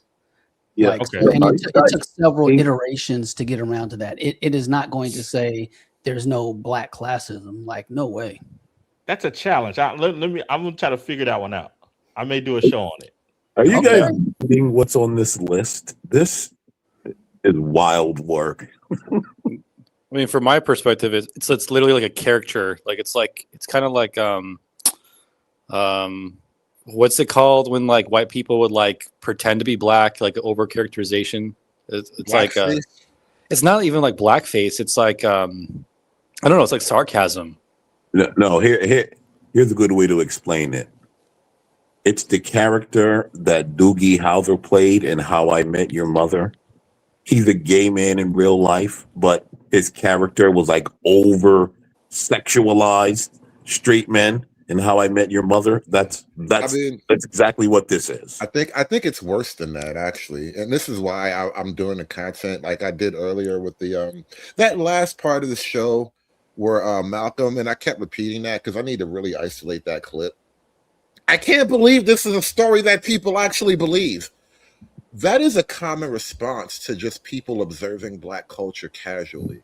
It is so unbelievable that it appears to be parody, to the point that it's hard to believe that this is like what is common. Can you read number 5, Hud? Hold on, we have to go in order. Yeah, number 5 comes after 4. My bad. Number 5, don't put black kids in the horror movie open. What the exactly. Don't put black kids in the horror movie opening. All right, cultural meme. The black character never dies first anymore. We leave the haunted house immediately. Do we raise our children? Is this like do we talk about that kind of thing in church? Why is this on a list of black cultural thing? Like even to season your food, because food is deeply cultural, but horror movie thing? Oh my God, this feels like parody. Yeah, I think this is, like I said, I think when you ask what black is, I think it's actually factoring the fact that there's no class distinction in the black community. And so it's pandering to the lowest common denominator. That's what I think. No, finish your point. I'm sorry. That's what I think, that because in white society, there's definitely class distinctions. Everyone knows that. Yeah. In black society, if you're looking at it from the outside, like the lowest common denominator black thinks he's on the equal terms with like the highest so-called richest black, because they're, like you said, what do they say? You put your blackness before your class, put your blackness before your criminal record, or put your blackness before your education. Where you came from is a good one. Yeah. So I think what this is doing, it's looking at blackness without any class distinction. That's what I think. I think that's relatively true, but it's true inside of Black America as well. You just described it. And so maybe it does create a problem of how do you separate that from the outside when there is no inherent internal separation. Also, do you notice, right? Because I notice this happens a lot. There's always like a level of mocking with these things. Like the museum in DC, that so-called black museum. When you look at all the rules, what it is to be white or whatever, it's just sort of just this mocking constantly that like black people don't see. Look at number 6 here, y'all. Rep where you come. You just talked about this too, so a second ago. Rep where you're from, but black comes first in a crisis, right? Strong local tribal identity. South side versus west side, Jamaica, Haiti. But racial solidarity usually overrides when outsiders threaten. Racial solidarity above all else. Now that I think is relatively true. That is an element of black culture. Hold on now. What does black comes first in a crisis? Like what somebody please give me an example of what that means. So like if my house is burning, I have to like scream black power first. Actually, and then put the fire out? No, I'll give you a more pertinent example of that, right? During the flooding, when it was North Carolina about a year or two ago, it was under the Biden administration. And remember how the Amish had to come out there? Everybody on Twitter was kept posting Amish videos because the Amish did a lot of work rebuilding homes. Yes, I remember. Allegedly, FEMA, who had a black female chief at the time, was skipping the Trump houses. Oh, yes. Thing or whatever. So like we will low-key create a South African style racial hierarchy. I mean, it is yeah, black first. What do you think? All right. So when Jasmine Crockett proposes things like black people shouldn't have to pay taxes, right? This is black first as a concept applied across the board. So it's not really a far-fetched in a crisis thing. It's literally a part of black culture. It's actually very tribal when you think about like the way tribal Africa was. Yeah, it's literally that kind of thing. But it's not just black first in terms of like black excellence, how like whites or Asians will put their, the nerds at the top. It's how Dirty Folk says, who is black? It's the black female. It's at the top of the hierarchy. Then you have the black gay man, right? And then you have the black criminal. So that's when they say, how like leftists say diversity is our strength. It's not about white people. It's about non-whites. So when they say put your blackness first, that's really what it means is make the black woman your god. And that's the idea of what blackness is, not black male patriarchy. So you have to like reverse engineer even what they mean by putting your blackness first, And this is coming from like a white person too, like actually like analyzing and observing this, A lot of people seem to not understand me. Science proves that the black woman is God. We're not just saying that. And the black and Latino woman, they manifested themselves out of dark matter energy. All right. I believe the black woman is God. Black woman, God. I don't believe God, no man. I believe God, a black woman. The black woman is God. But my number one subject matter is the black woman is God. That's first and foremost. Black woman is God. The black woman is still God. You're God, black woman. The black woman is God. She is the creator. She is the sustainer. She is the provider. She is the first teacher of the children. She is everything to the black race. But don't get it wrong. I am still a white man's whore. Number 7. I'm sorry. Number 7. Hair is political and personal. Touching a black person's hair without permission is a cardinal sin. Protective styles, locks, afros, braids, all carry cultural weight. I hate that term, protective styles. That is such a cop-out term. Your weave is not bulletproof. Your weave does not block the UV rays. Your weave isn't stopping the aliens from stealing your brain patterns. I don't understand what you think your weave is protecting. Protecting them from doing the work of taking care of their natural hair. Lord.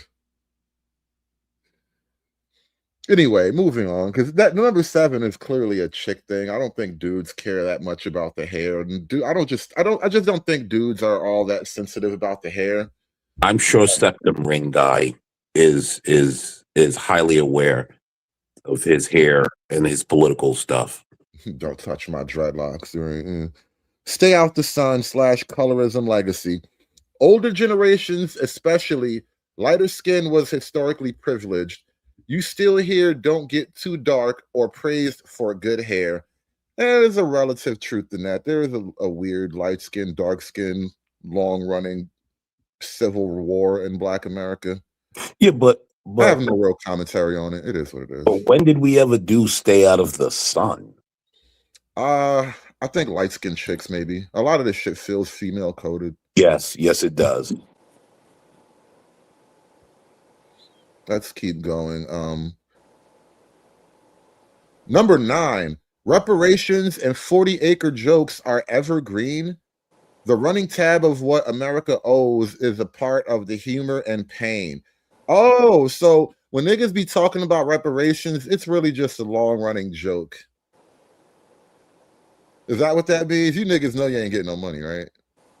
And you But why is it saying America when they said blackness? If you go back to the top, it said it extends to everyone else. So there's delineation in the beginning, and now it's just America. Because didn't it say it was Afro-Caribbean and then? Well, I mean, I guess America doesn't owe Africa for slavery. I mean, don't let niggas start thinking about that shit. They just might. But I mean, I guess they're trying to limit the debt to just America. That's what FBA really is about. Like, it started with the reparations claim. Are you starting to see the mockery, Hood? Bro, this is why I'm doing it. Like, I don't think people understand what this looks like from the outside. Like, bro, they're all gonna laugh at you. Number 10, code switching is mandatory. Oh my God. You talk one way with your people, another way at work, school, with police. Inability or refusal to code switch can be judged harshly. I think code switching is another one of those weird, like, it's economically coded also. Like broke niggas and hood niggas don't need to code switch. You don't typically be in environments where code switching is a thing for you. And you know, there's a level of intellect that you require to even code switch. Like you have to kind of understand the nuances of language and all that to even understand that code switching really is a thing. Number 11, don't be a con or sellout. One of the worst insults, perceived as betraying the race for white approval or money, ergo certain politicians, respectability figures, or Clarence Thomas. Really, why do they name Clarence Thomas by name? Like, he is the quintessential 21st century coon. Sorry. You can go. Well, you know what's interesting about this is they have deluded themselves into believing that the Democrat Party is not a bunch of blacks looking for white approval. Like every time they say this person is a Republican and they're a sellout, all I say to myself is, you realize the Democrat Party is a white party and you people are buck dancing for white people. Look at Roland Martin in the corner there. If you pull that clip up, Hillary Clinton is right in front of him. Just like that Project Veritas video, huh? Well, I was going to say where it says, no, not being a sellout, but so blackness, like that Smithsonian thing where we're talking about white culture, what Grok is basically saying, blackness is in spite of whiteness. Yes. Oh, you picked up on that. That's cool. This is something that I think Freeman's Journal really, for the first time, like crystallized the idea for me verbally. But blackness literally really is a rejection of white. And so when you think about it, blackness is basically the anti-white. And so this is why when you had that Smithsonian thing talk about white culture, it basically described all of the character traits in a human being that you would find admirable or desirable, which then leaves the obvious next question. Well, if all those happy, positive, productive traits are white culture, what is left over for black culture? And it's this shit. And I don't get how people don't see that And this is why I say the constant mocking. I don't get how people don't see that essentially everything on that list is how you get ahead in the world, not just in America, in the world. And yet they're telling you don't do any of that. Essentially telling you stay out the game and be a goddamn loser. Well, think about the earlier show, right? And I'm glad I kind of broke this up, but these two shows do dovetail into one another nicely. You create an entire religious scheme purely, specifically for Black people, for the sole intent of harnessing the resentment that is already natural in a group of people who actually did come out of slavery, and there are actual hostilities and racial tensions on the ground right now. You harness this people's anger and resentment around this idea that the white man has stolen your true greatness. He's stolen your true identity. He's bastardized your lineage. And now I have this true religion about your true greatness, right? So not only does it address your own internal resentment, it gives you an indefinite resentment to hold on to now, because there's no way to ever remake, there's no way to get back the fall of Black Lances. You can never get your get back for that until you overthrow the white man. And so through that initial framework that was born of the 1900s, that is why, as you just described now, Blackness is the ultimate anti-white. It's fucking depressing as hell, but that is the truth as best I can get it. Well. I mean, as blacks as we call now, you guys were really initially known as Negroes, going back to even the Moorish Empire. So, like, you're not really black. Technically, you're Negro. Well, Negro is a more accurate term in terms of racial classification. Black is like a social, political American phenomena, which is also why I've been kind of making this point. Only Black Americans are the real Black. That shit started here. Y'all are Africans and other shit. We're Black here. We earn that shit. And it's tongue in cheek. It's not a totally objective, logical argument. Well, a truthiness to it. Well, because Black would be a classification from white people. Right.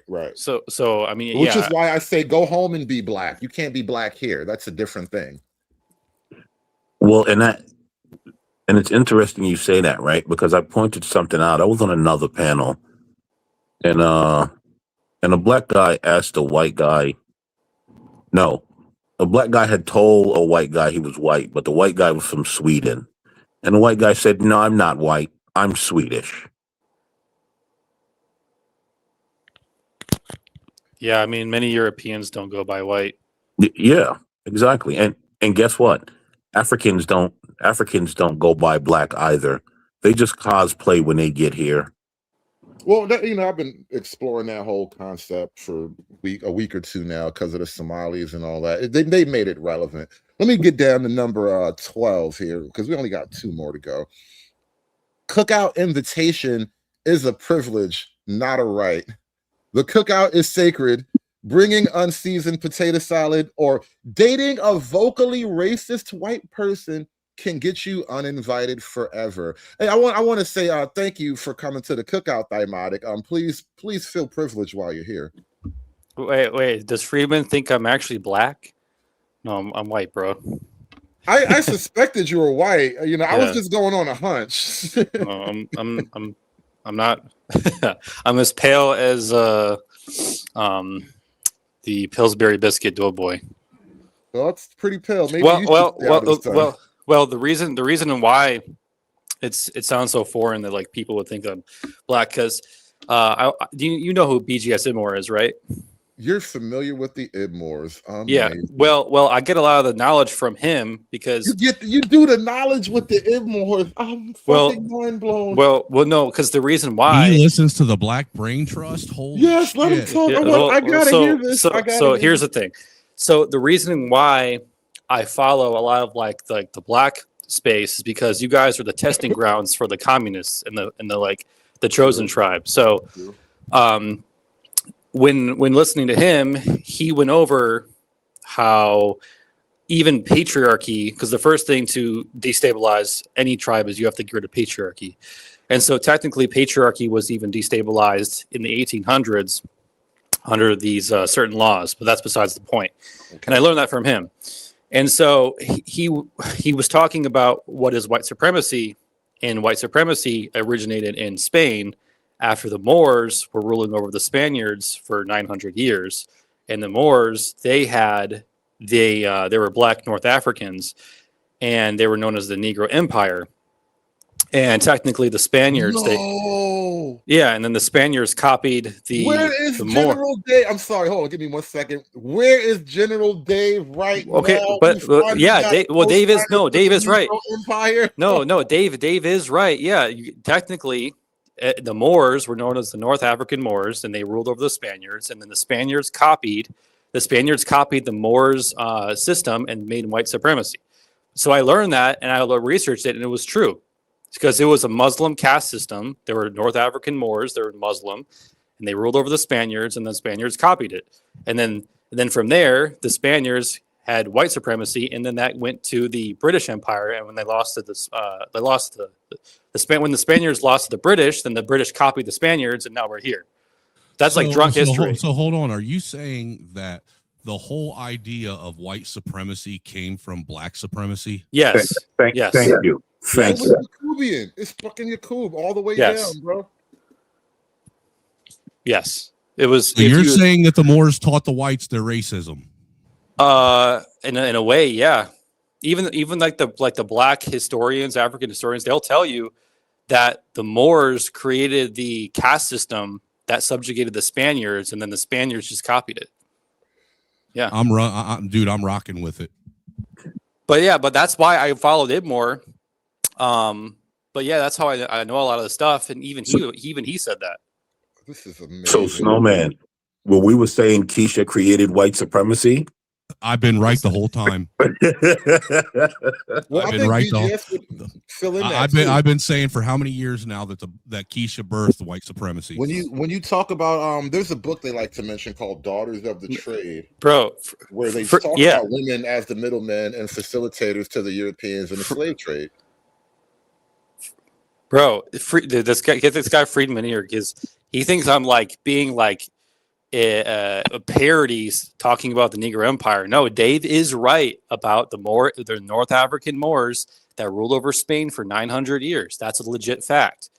People don't really talk about the reason why they don't talk about the so-called Negro Empire. That's what the Spaniards called them, right? The Spaniards called them the Negro Empire. The Moors didn't call themselves the Negro Empire. Well, because the Moors were freaking Arabs and the Negroes were the slaves and their conquered soldiers. And so it's not even as BGS puts it, he's putting a little too much shine on it. There's way too much dip on his chip right now. But it's hilarious that he low-key co-signed the Negro Empire with Dave. I'm just chuckling so hard internally.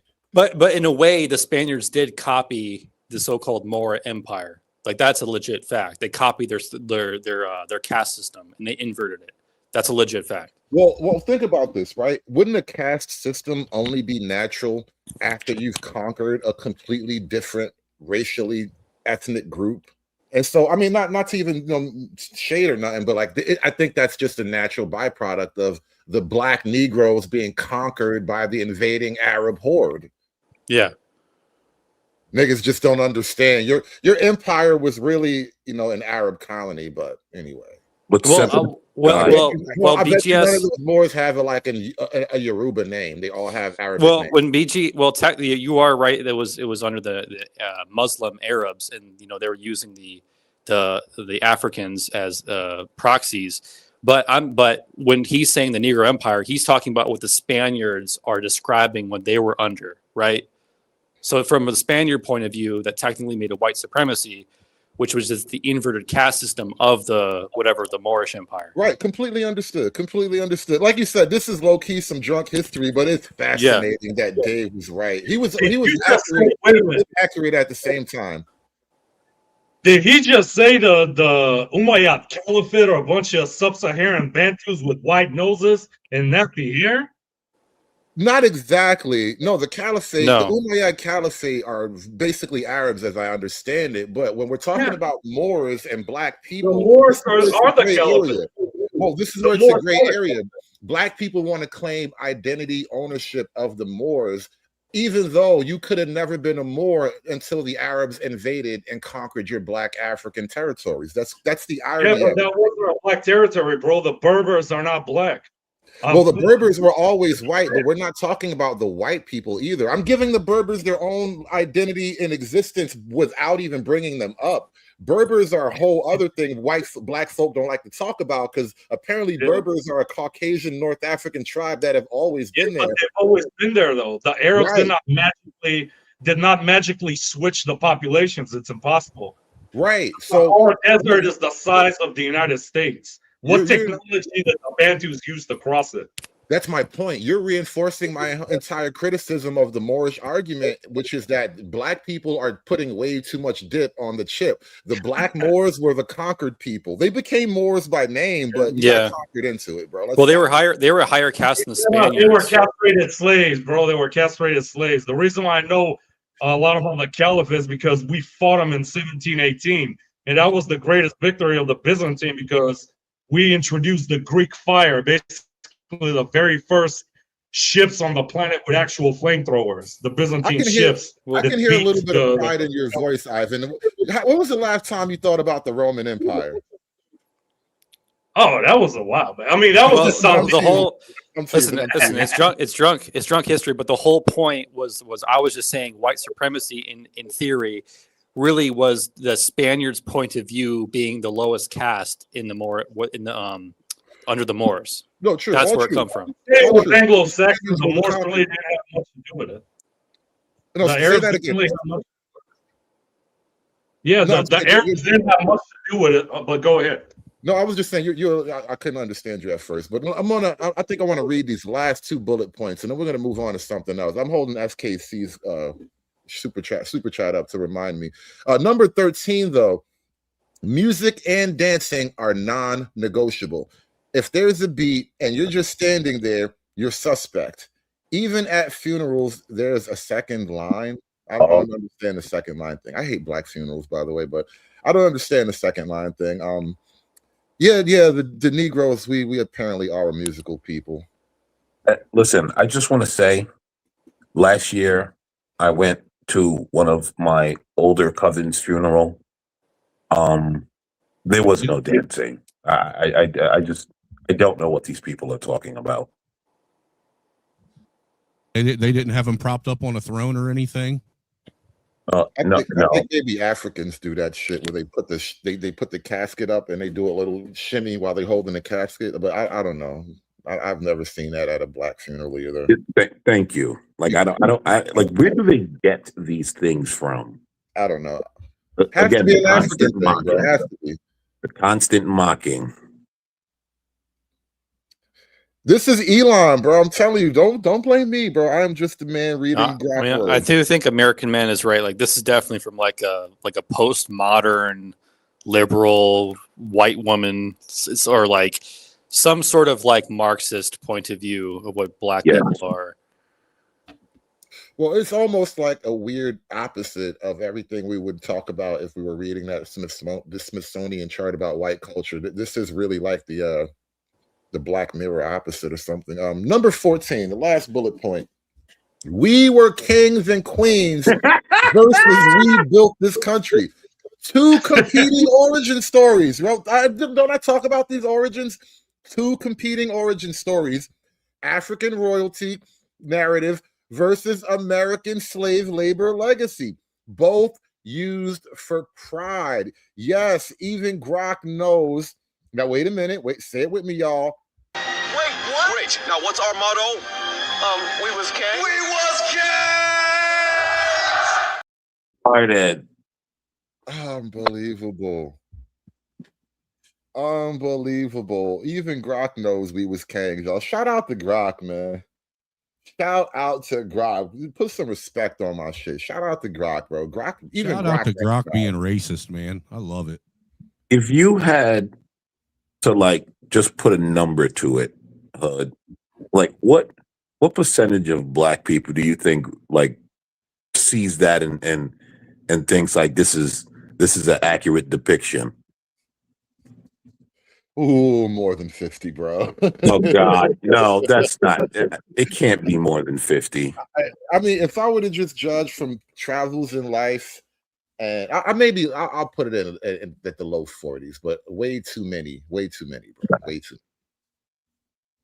There's a huge subsection of Black America who have some level of overlap with NOI, Nubian, God Body, 5%er, the 7-pointed star. There is way too many Black folk that kind of low-key believe in this. And this is another thing, right?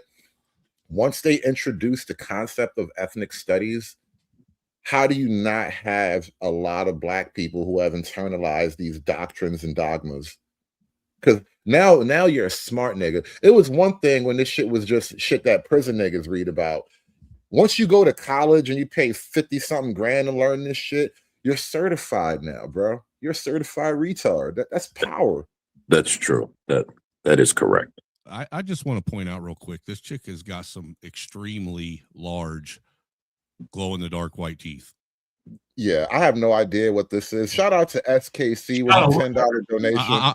I'm going to say this, Hood. If she gets into some I hate white people shit, I think anybody says that should be banned from using tooth whitener. Shout out to Ivan here with the €2 with the We Was Kings.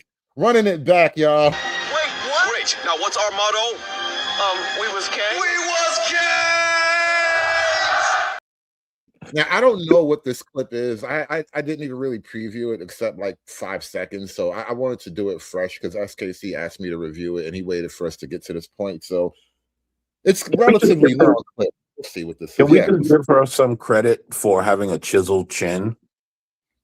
Oh my God, like the statue of David. That is a really strong jawline. Yeah, I'm telling you. Shit made of marble. So don't ever date this woman. Now, her name's Sabrina, and Sabrina is around 25 when this story starts, and she's living in Seattle. And Sabrina is totally into nerd culture. She loves anime and comic books, and she's into the whole cosplay scene in Seattle where she lives. Now, she also really wants a little romance in her life, like she wants to fall in love, but she just hasn't met anyone yet.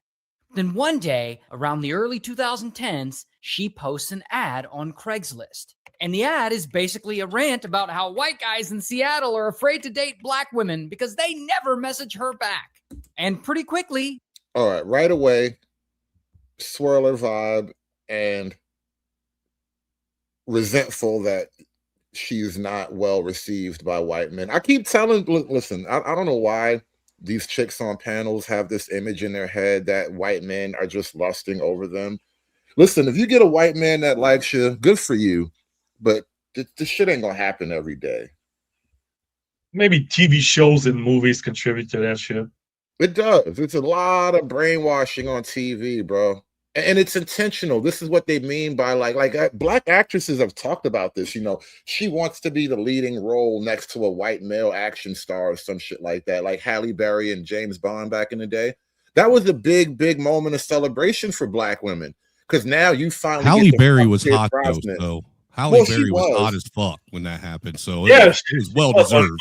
Yeah, nobody hated her for that. But now all you get is the fat Black African chicks. We ran out of Halle Berrys. That was like 30 years ago. Yeah, there's no more collarbones. There's no collarbones on Black women no more. They're not attractive. Remember the collarbone thing with the fish in it from China? Oh my God. The Chinese are fucking crazy. This guy comes across it. His name is Aaron. And so Aaron sees this ad and he's like, I'm a white guy in Seattle. I'm not afraid to date a Black woman. And he sends her a message, and he starts trying to get to know her. So then the two start messaging back and forth, and they hit it off, and they have a lot of the same interests. They're both into nerdy stuff. Like, they send each other pictures, and they start liking each other. So they meet up, and that seals the deal. Sabrina and Aaron officially start dating. Oh, look at them, y'all. She found her white king, y'all. That looks like such an awkward pose. So she's the opposite. It doesn't look natural. That all looks forced. So what is she, a pale shark? The opposite of a mud shark? Or we need a corollary. What's the opposite of a mud shark? I don't know. I gotta think of something. Wouldn't it just be Wouldn't it just be bedwench? Bedwench is yeah. I mean, yeah. Oh, isn't that what the divestors? I met them on TikTok. I was on one of their panels. They were funny as hell. She likes to go ice fishing. Ice fisher. She's an ice fisher. Okay, I think we got one. And Aaron, he's never had a girlfriend before, so he's excited about this. This is going to be... What the fuck did I say about beta theory, bro? Beta theory always test positive. Never had a girlfriend. 90% positive, bro. Listen, here's beta theory if you haven't heard it from me before. Generally speaking, when white guys date black women, they are not the white guys that are generally considered the Chads. What was that guy? Who's the football player dating Taylor Swift, right? When Travis was dating that white girl, when Travis was dating the black girl, nobody cared about him. Well, that's not the point, but that was a rare thing for a black, and plus they're like at the height of elite. So everybody at that level is basically Chad and elite or whatever. So that almost doesn't count. But generally speaking, you don't see the Chad dating Kelsey. It's just not something that happens all the time. What I typically see with Keisha, and I hate to say this, but they call him bottom shelf Brad for a reason. And I swear to God, it's beta theory. They just don't typically get the Chads, right? The more desirable white guys that all the other white and non-white women want, he's going to pass over Keisha.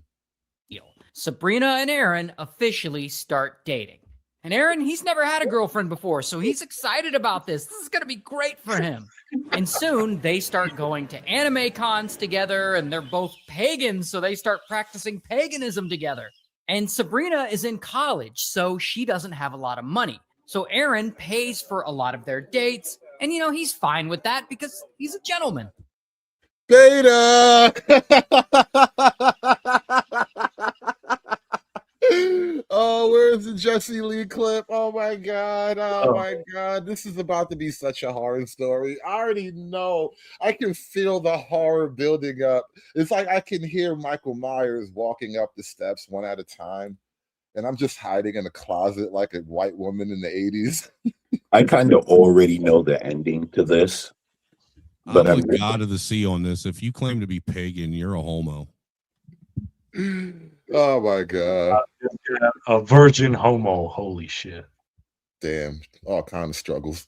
And so they date for about 9 months. And at some point during that time, Sabrina moves in with him. So now they're living together.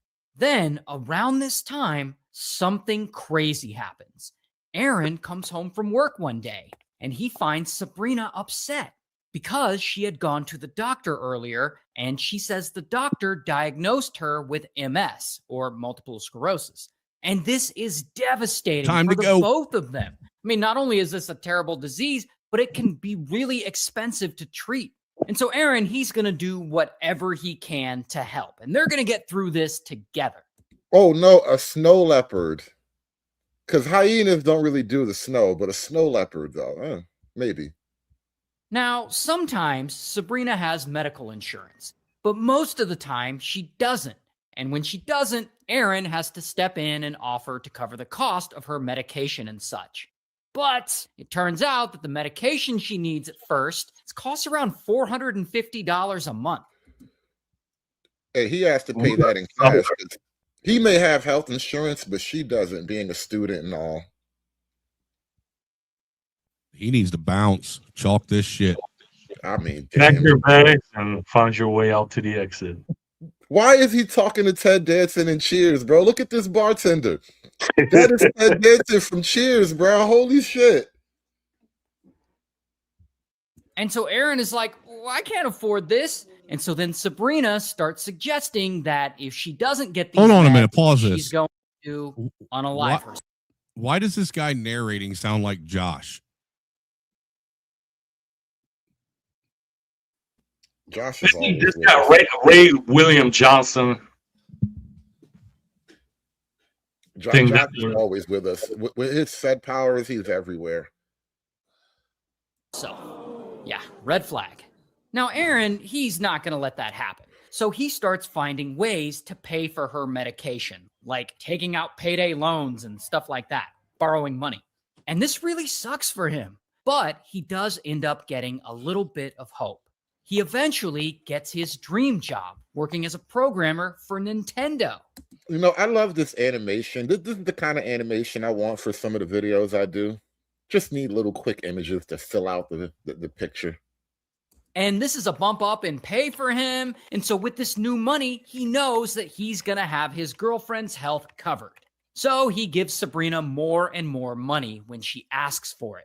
And he's paying like $800 a month now for her new medication. And he's also helping her with money for her tuition. And when he gets a raise at Nintendo, Sabrina just asks for even more money for stuff. Why would you tell her that you got a raise? Unbelievable. You see Beta. Beta.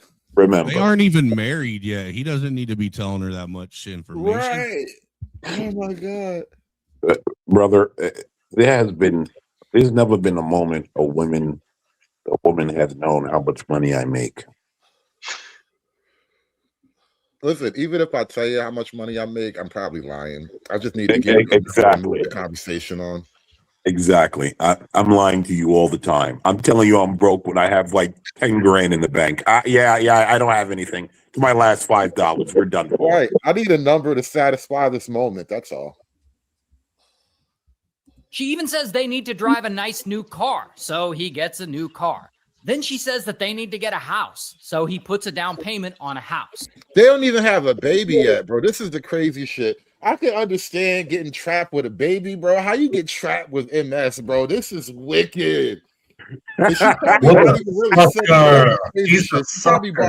She's probably buying a bunch of sugar pills and shit at somewhere on the street. She probably had a whole elaborate scam with fake receipts and fake doctor visits and shit. See, he should have paid. He should have just went ahead and paid for her to abort that MS and just move on.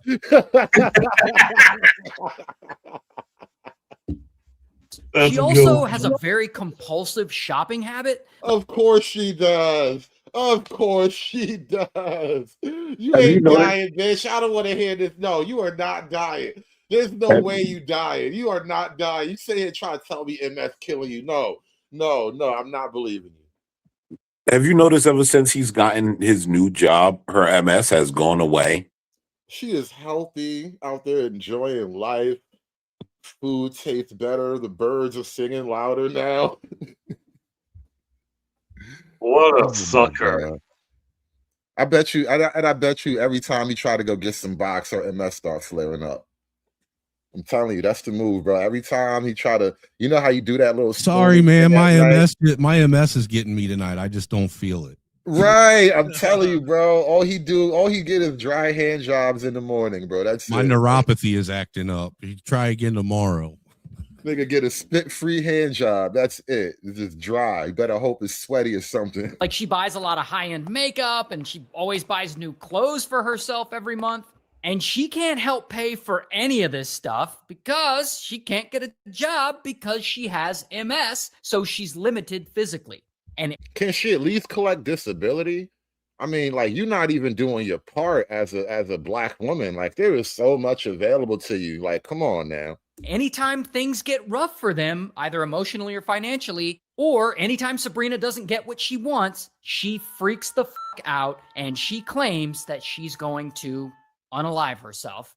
Yo, hold on, look at dude, that's a fucking get out of jail free card if I ain't never heard of one.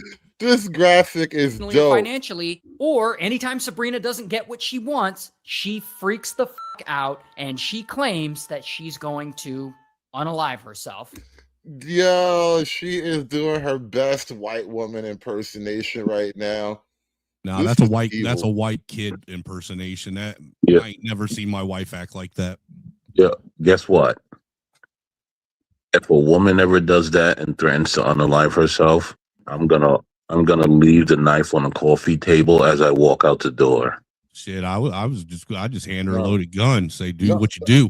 No, you don't do any of that. That's all aiding and abetting. What you do is you call the police and how does she prove that I aided and abetted if I handed her a gun and she used it? She's not around to tell. You call the police. You She's tell not her she's around the town. suicidal, and then you go to the bar. I'm telling you, because the number one thing for you is to be around people. That's the most true. important thing for you is to be around people, right? Don't even have to be friends. Just people that know, oh yeah, I seen that motherfucker in the corner. He was happy. I don't know why he was all laughing and shit. He just kept looking at his phone, cracking the fuck up. Like, just as long as you're around people when they find the body, you'll be fine. You got to sit right under the camera and shit. Hey, I'm telling you, listen, you do whatever the hell you're going to do, but I'm going to get a drink. All right. That's my rule. All right. I'm just going to get a drink. I'm going to make a phone call on my way out. And then, I'm going to sit right in front of the camera. I'm going to sit right, where that guy that places himself right in front of the bartender? That's going to be me. So Aaron just keeps working hard and he keeps paying for everything, trying to take care of the love of his life. But then things get really bad for him. No. Because not only does he lose his job at Nintendo, but one day Sabrina comes to him and she says that she wants to open up their relationship. Meaning she wants... See, he should have just let her off herself. And still, we hear nothing about MS. Beta. Listen, bro, beta theory is one of my most accurate theories because every now and then, I go off the deep end, but of all of my crazy theories, beta theory is the most field tested, the most well observable, easily documentable theory ever. It just, I can't believe how accurate it is, bro. To stay together, but that they can each smash with other people. Now, Aaron, he agrees to this, but he's not super happy about it. Plus, apparently Sabrina had been sneaking around with someone already. Of course she was. You think she just came up with this idea that morning over breakfast? Oh, no. That looks like old dude's brother. Possibly a friend or acquaintance. It's usually that. And this opening up the relationship was her excuse to keep doing it. So anyway, they start this open relationship thing. And one night, Aaron is out on a date with another woman. And they actually end up at some kind of party. And suddenly, Sabrina starts texting him over and over again. And she's panicking. She says that she's home and she's locked in the bathroom and that she's taken a bunch of pills. I guess this is her way of threatening. Leave her there. Herself again. So Aaron, he gets... See, look, he already had the alibi, bro. You were supposed to just let the pills do their job. Right. Bro. Just ignore the text messages. Say you didn't even notice it until you went to leave because it was loud and you were having fun. Honestly, you didn't even have to alert the police at that point. You don't have to do a damn thing anymore. You can just You don't sit have to there do and nothing party. until you get home and find her dead in the bathroom. Don't even go home that night. Try your best to go get laid at her house. Like, go get a hotel. Dude, go to the anything. titty bar, man. You can always get pussy at the titty bar. Don't come home that night. Is all I'm saying. Let the body stink a little bit. So this is fascinating, right? She out banging. As soon as he start to bang something, all of a sudden, she texting him, "Nah, bro, you got to get up out of there." Obviously. You notice she doesn't ever attempt to commit suicide because of her MS, though. Never. Right. She never just does it just because, right? Just because I feel like it. It's always because you told me something or you're doing something I need you to stop doing. Exactly. In his car, and he races home, and he parks his car outside, and he's sitting in this car, and his date, she's still with him. That was a bad move. Nah, that was a perfect move. He's still got an alibi. True, but I promise it's only going to get more complicated. Watch. And it's in that moment that they see Sabrina just like casually leave the apartment and go off to dinner with her friends. Oh, okay, good move. And that is when Aaron realizes that his girlfriend is in fact a fucking liar. And so he starts getting skeptical about a lot of stuff that she had been telling him. And later he calls the MS Society. Hey, didn't I tell you? Didn't I call it? Is this when his racism arc begins? I mean, this is probably some of the most deserved racism you ever seen. Like you earned the N-bomb, bro. I will give you a pass and sign that shit myself. I'll put my real name on it. Which is a nonprofit, and he talks to them about Sabrina, and he lists the medications that he was told she is taking, And the MS Society is like, those medications aren't for MS. So it is at this point that poor Aaron realizes that his long-term girlfriend, the one he's been paying for all these years, doesn't actually have multiple sclerosis. She been robbing him blind. Told she you. faked the entire thing, which she Did not call it. Boy, I hate being right about how fucked up people are. I'm gonna teach my son this accuracy. apparently does to scam people. Not just Aaron, but she'd also borrowed money from a lot of their friends too. So Aaron is immediately like, fuck all this, and he ends the relationship with Good her. for you. And they go their separate ways. But she ends up leaving him about $80,000 in debt. Of course. While she did. Sabrina, she actually moves on pretty quickly. And she meets some other woman on a dating app. And Of course she's gay too, because it's it's the West Coast and everybody's freaky deaky out there. And they start dating, and she tells this woman that she has MS and that she really needs money for meds and for other stuff going on in her life. And Sabrina's new partner is like, yeah, sure. Oh, it's a scam. Whoa. Didn't I tell you scamming is also a part of Black culture? Well, Grok didn't say it, and I'm a little disappointed.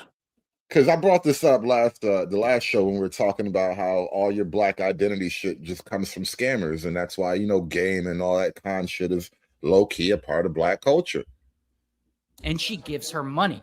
And I don't know what's going on in Seattle, but it looks like Sabrina's just gonna keep scamming her new lovers. And these lovers are just gonna keep falling for it. Until About 9 months go by, and Sabrina uses some of this money that she scammed out of people, and she takes a trip to Japan with some of her friends. And on this trip, she decides to pull a scam on her friends. So then she gets on social media and she starts posting about how somehow all her money has suddenly been drained from her bank account by some shady people, and that she then tried to unalive herself because she really needs that money to live, and now she's stuck in Japan forever. So her friends back in the US who don't know that she's a scam artist, they get worried and they set up a GoFundMe account to raise money for her so that she can pay her medical bills and, get home from Japan and whatnot. At some point, does this cross the line into illegal fraud? I think I'm going to try that. I'm stuck in another country scam. But then people that she had scammed before, including Aaron, they jump on this and they start contacting the people who set up this fundraiser. And they're like, do not give that woman any money. She does not have MS. And so a bunch of her former friends start calling her out online. And it all comes crashing down. And eventually she gets called out so many times that the FBI has to get involved. I knew it. She related the brick to the face bitch, ain't she? Yo, I was thinking the same thing.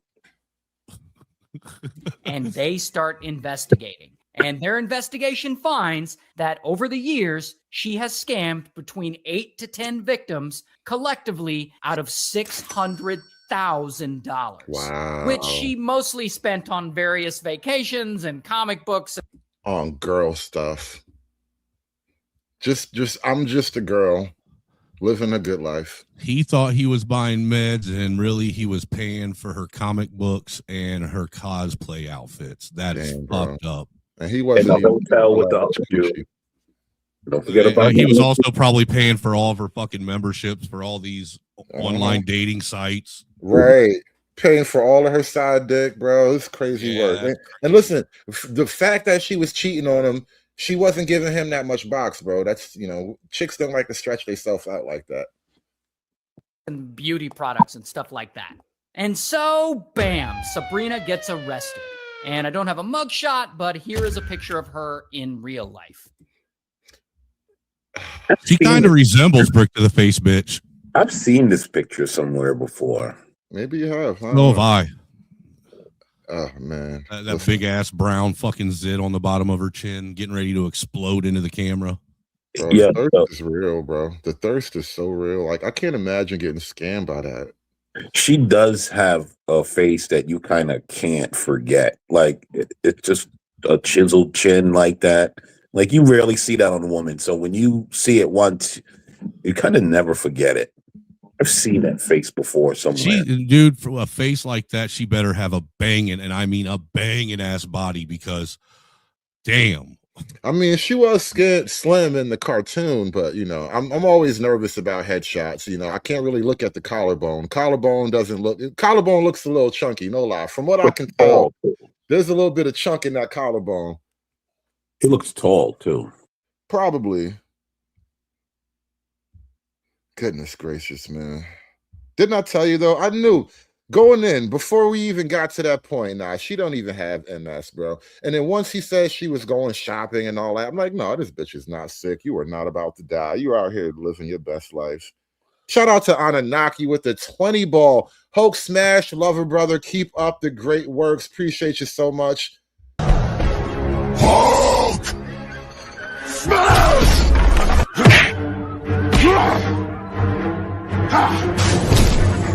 Smash you!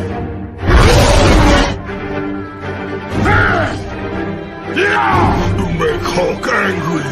You not like Hulk angry! Hulk no like fighting girls. We're going to get out of here pretty soon, but I do want to wrap this up with just one last subject here. Of course, we have to talk about the white culture, Smithsonian thing. It's always hard to really get it. There we go. That's a good graphic of it right there. The rules of whiteness, y'all. And it's weird how when we did the Grok thing about the rules of blackness, almost nothing like this came up. You know what? Actually, SKC asked me to do a follow-up question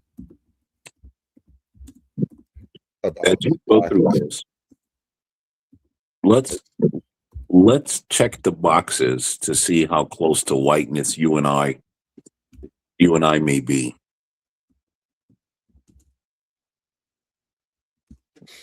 Let's see. Let's go down the list a little bit.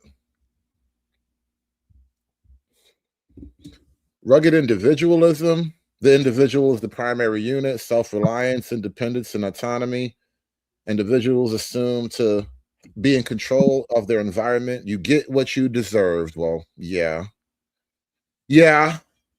Check one. I think I did something like this before, years ago. I forgot where I found this, but there was a chart that explained like the levels of whiteness. And I think I was like a level 4 or something like that. I forget exactly where I got this chart from, but this was some content I do remember years ago. And I did like a whole whiteness test for myself, and I'm just doing a quick search. I guess I can't pull it up. I might have to try Google in a minute. But let me see. Let's continue reading. Family structure. The nuclear family, father, mother, 2.3 children is the ideal social unit. Husband is the breadwinner, head of the household. Wife is the homemaker and subordinate to the husband. Children should have own rooms and be independent. Yeah, agree with all that. Number 4, emphasis on scientific method, objective, rational, linear thinking. I try. Cause and effect relationships. Yeah. I just want you to again, more mocking, objective, rational thinking. That didn't come up on the Grok thing, by the way. Nothing like that came up on the Grok list of black behaviors. Oh, my bad, Snowman. I was reading. I didn't even see you back there. I mean, I don't.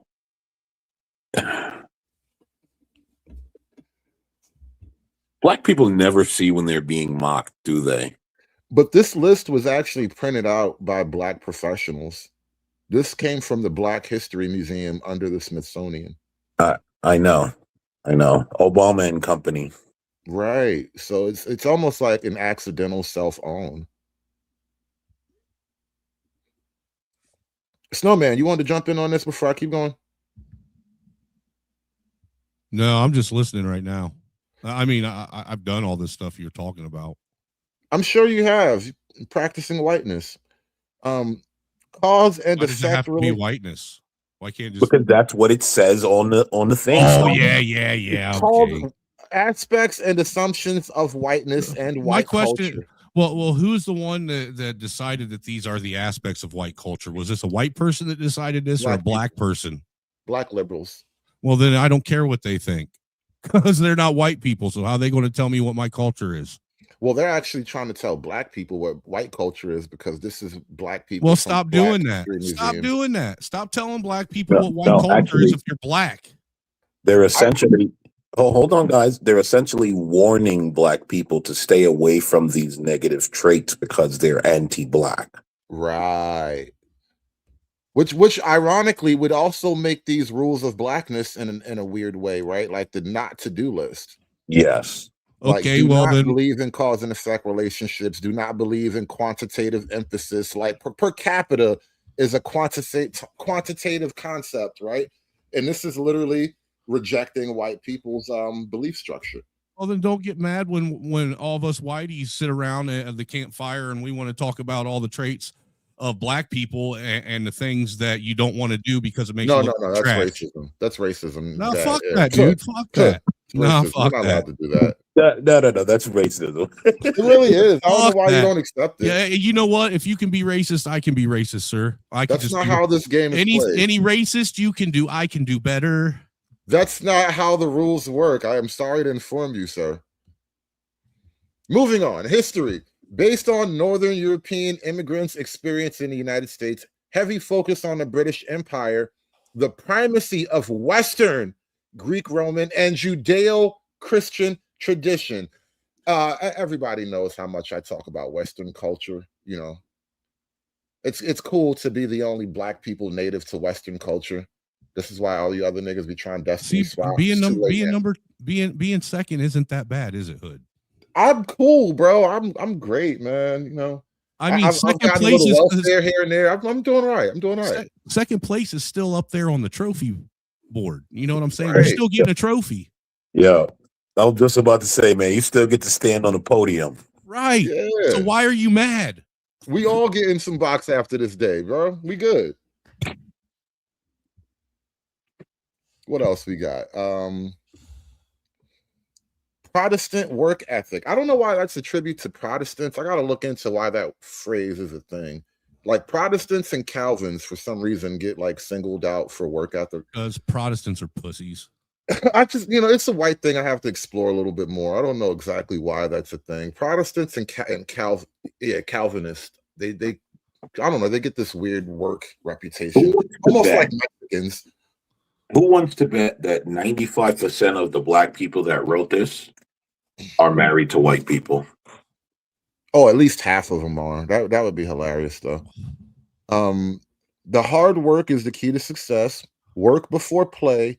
If you didn't meet your goals, you didn't work hard enough, right? Well, that's more like you get what you deserve. But yeah, all these things I believe in internally as well. Christianity. Yeah. I'm just curious to add to American Man's question. How many of these people that did this list do you think are orphans that were adopted by black families?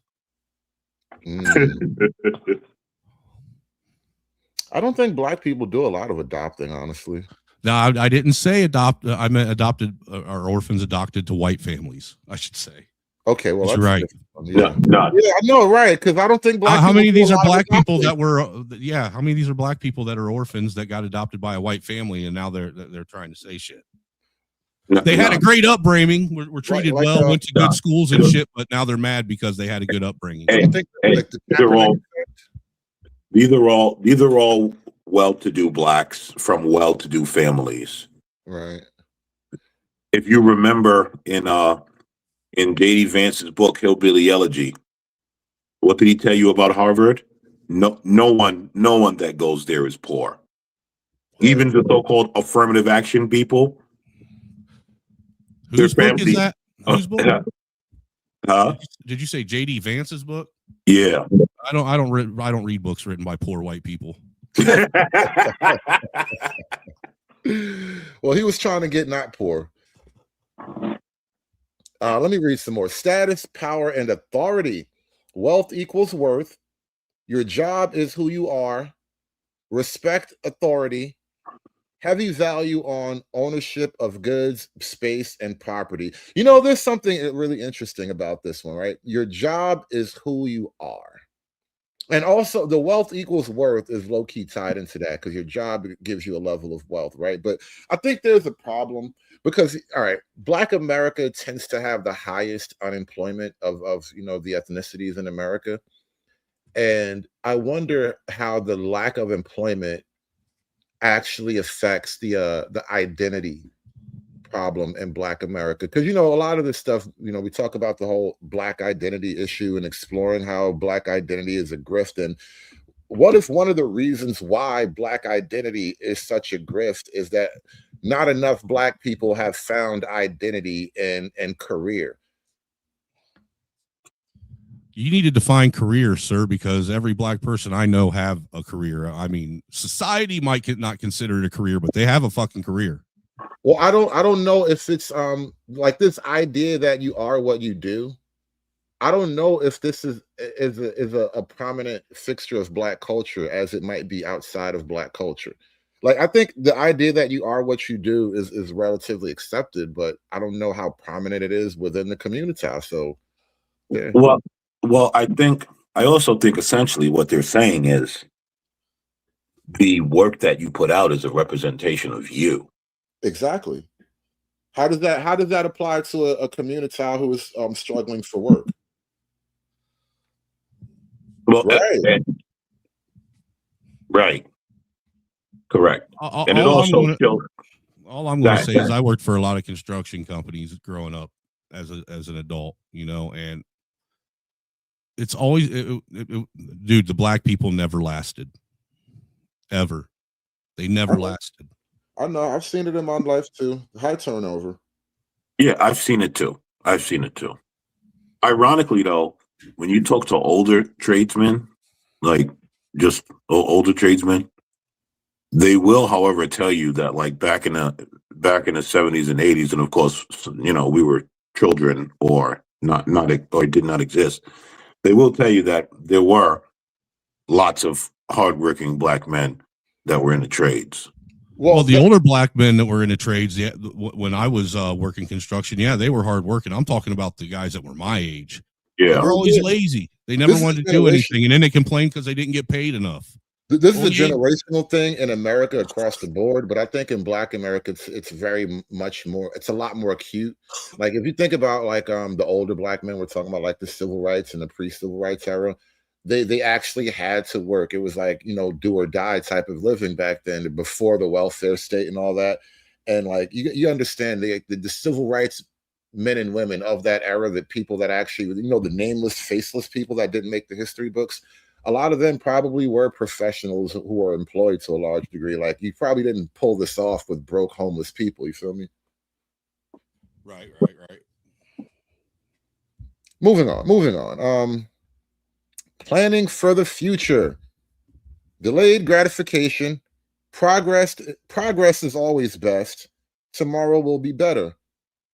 Time. Follow rigid time schedules, time viewed as a commodity. I have said so much about time and Black people, African time and all that. Ugh. It's a thing that just doesn't go away. Aesthetics based on European culture. Steak and potatoes. Why is that? And I love steak and potatoes. Damn, I'm gonna buy that shit when I get off work now, just because you reminded me. Some steak, some potatoes, some peppers. Make me a little stew or something. I think I'm gonna have the wife pick up. I think I'm gonna have the wife pick up some New York strips on her way home. I am having a steak tonight. Actually, bought a nice slab from Whole Foods.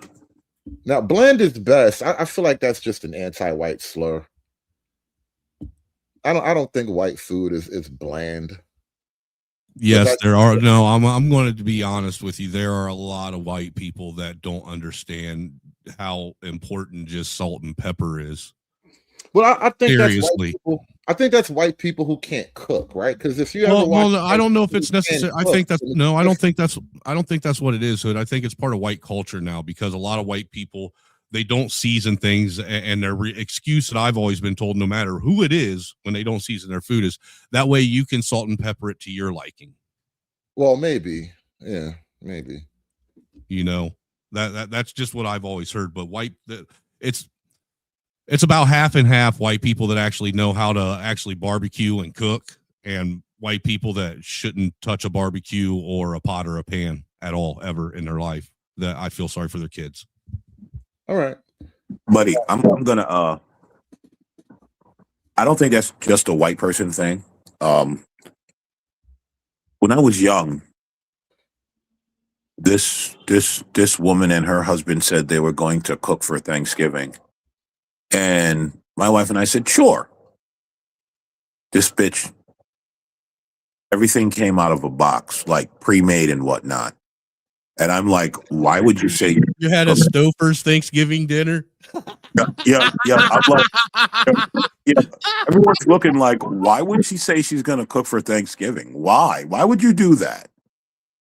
Well, maybe it wasn't Thanksgiving. Maybe it was just sliced turkey and some turkey gravy. A TV dinner Thanksgiving. That's like a jail Thanksgiving, bro. That's really like jail food for Thanksgiving. Oh God. Let me keep reading. We're almost done here.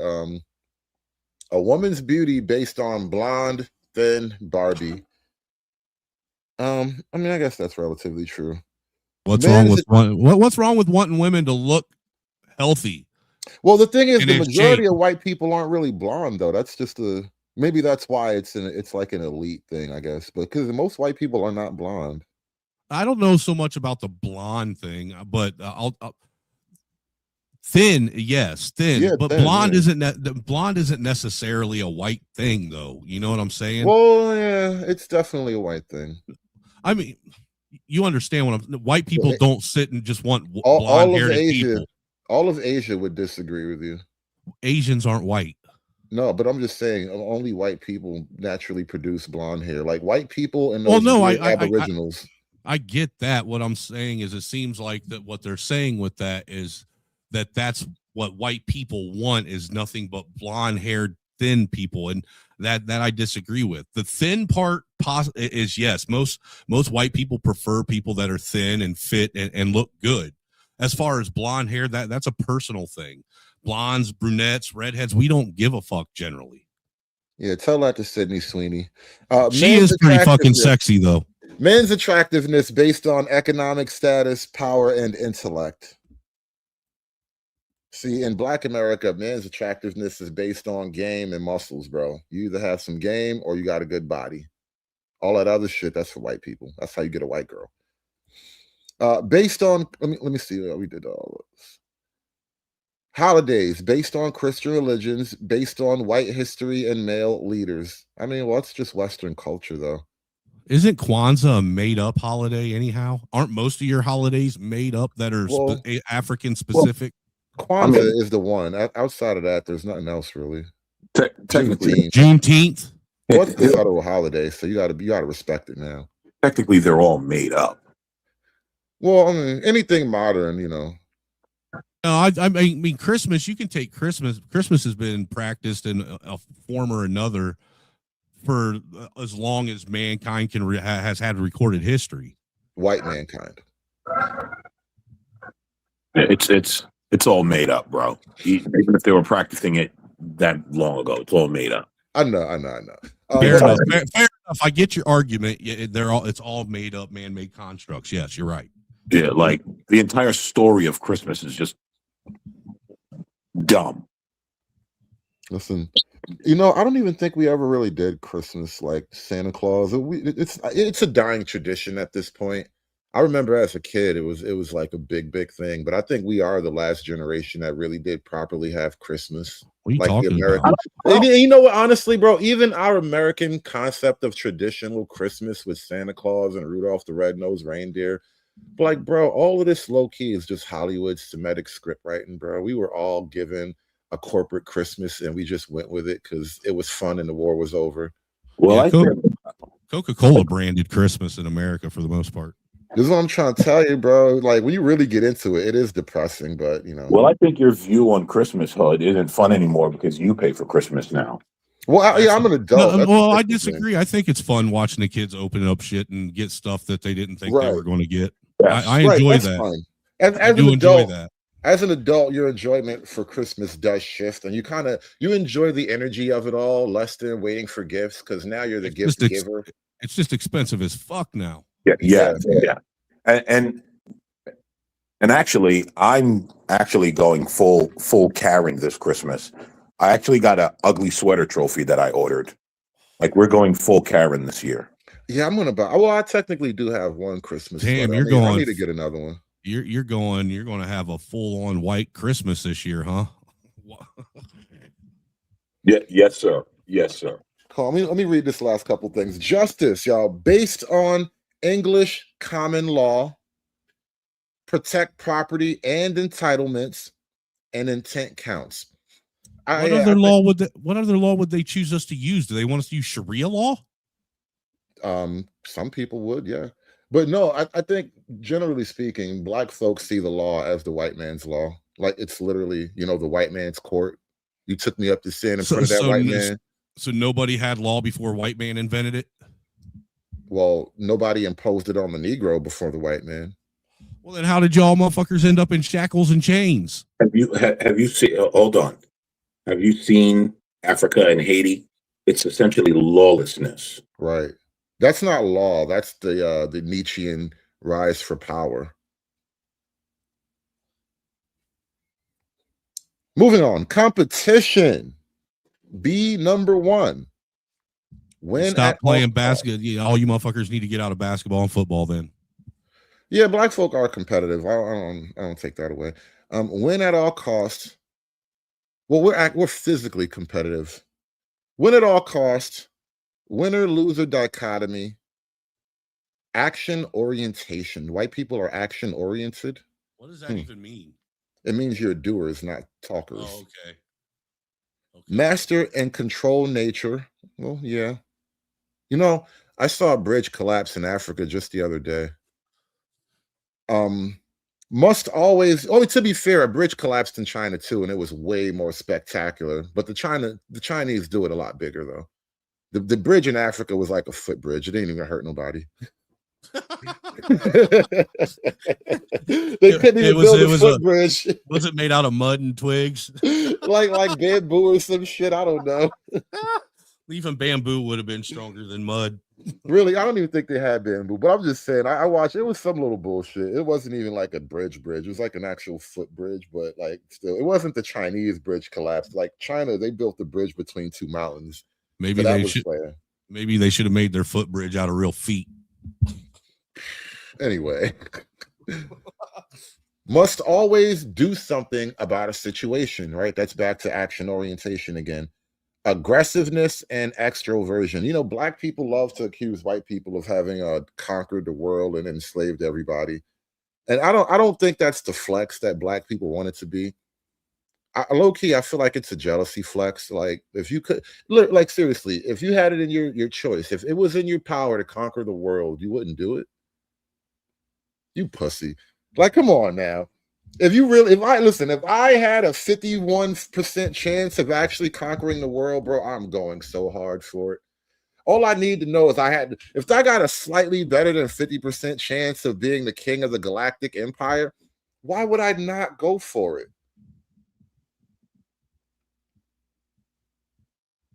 I'm just saying. I don't have an answer for that. That one about fixing your problems one. Which one is it? Always doing something about your problems or something like that? Yeah, must always do something about a situation. White people always into my business. Yeah, but here's the thing now, right? I don't understand why that's problematic. Like forget it. Go ahead. All right. Aggressiveness and extroversion. Well, I just read that. Decision making. White people are decisive, always know what to do. Majority rules, but only when whites have power. Democracy for us, authoritarianism for you, which is, apartheid essentially. I bet you South Africans miss apartheid right now. Well, there's a little bit more to it, but you get the gist of it all, don't you? I mean, they don't make white people sound that horrible, to be honest with you. I mean, I don't know what's so scary about you. It's a perfect Marxist document. Yes. Right? It is, and it is symbiotic in its nature. Right? Because if you follow this, right, and apply this, you will forever be the proletariat. Right? And you will forever put white progressives at the head of your organization, right? You will follow their lead and you will give them your political power for nothing. And you combine this with a little Yakubian church on Sundays, boom, we're going to have these niggas eating out our hands for the next 200 years. Yep. And they do. And that is what this is. It is the perfect Marxist document. And pay. You remember the part about the future? Yeah. Tomorrow will be better. Right? If the future only happens to you, you don't plan for the future. You know what's so crazy about that? Not only do you believe that tomorrow, should you believe that tomorrow will be better, but right now, to this day, if you talk to certain woke Black people, they will attempt to convince you that today is somehow worse than it was back in the 30s and the 40s or whatever. Oh, very much so. I just watched The Banker, and I think about that period, right? And I'm like, how could you not be successful, right? How could you not, as a Black person, how could you not lay it on the line and make sure that you are a success come hell or high water, given the price actually paid, so you could open a bank account and get a loan without being discriminated against? And the thing is, a lot of people actually did, and that's what's like forgotten at this point. Yeah, I think I have a disdain for the suburban radical and the Black person that acts like their oppression or their lot in life is some sort of badge of honor that they can wield against the white man. You're just a loser. Yeah. My little cousin is into that. And ironically, she works in the industry, gets sent around the states by her job, lives upstairs in her own apartment in daddy's house, buys whatever she wants, does whatever she wants, and somehow she is oppressed. Yeah, it's the person born with everything, but that is mediocre, versus the person born with nothing who then becomes successful. Right? Yes. That one codes is right of center conservative, the other codes is left of center Marxist. What a beautiful culture, isn't it? Nah. And I think, man, I gotta ask the question: am I functionally Black? No. And to a degree, I don't think I am either. Which is, for a long time, I guess I sort of struggle with that. This is why Sigma Jones keeps teasing me about ghost of the community and that type of thing, because ultimately, when you really like you see, I've kind of pulled back the veil of the Black thing today. When you kind of realize what it is, and then I think about what I am, or at least what I try or strive to be, my aspirations, my aspirations are beyond Black. And it just is what it is, Sometimes it's a sad realization. It's a little bit isolating, I guess, is what I'm talking about. Yes, it is. Yes, also Roland Fryer, brother. Roland Fryer. Yeah. So, right, us just having this conversation proves that we are not functionally Black. No, this is why, I joke about my white card and my white privilege. I'm like a level 4 white guy and all that. Because when you actually try, closer to a level 3, I think 4's pushing it.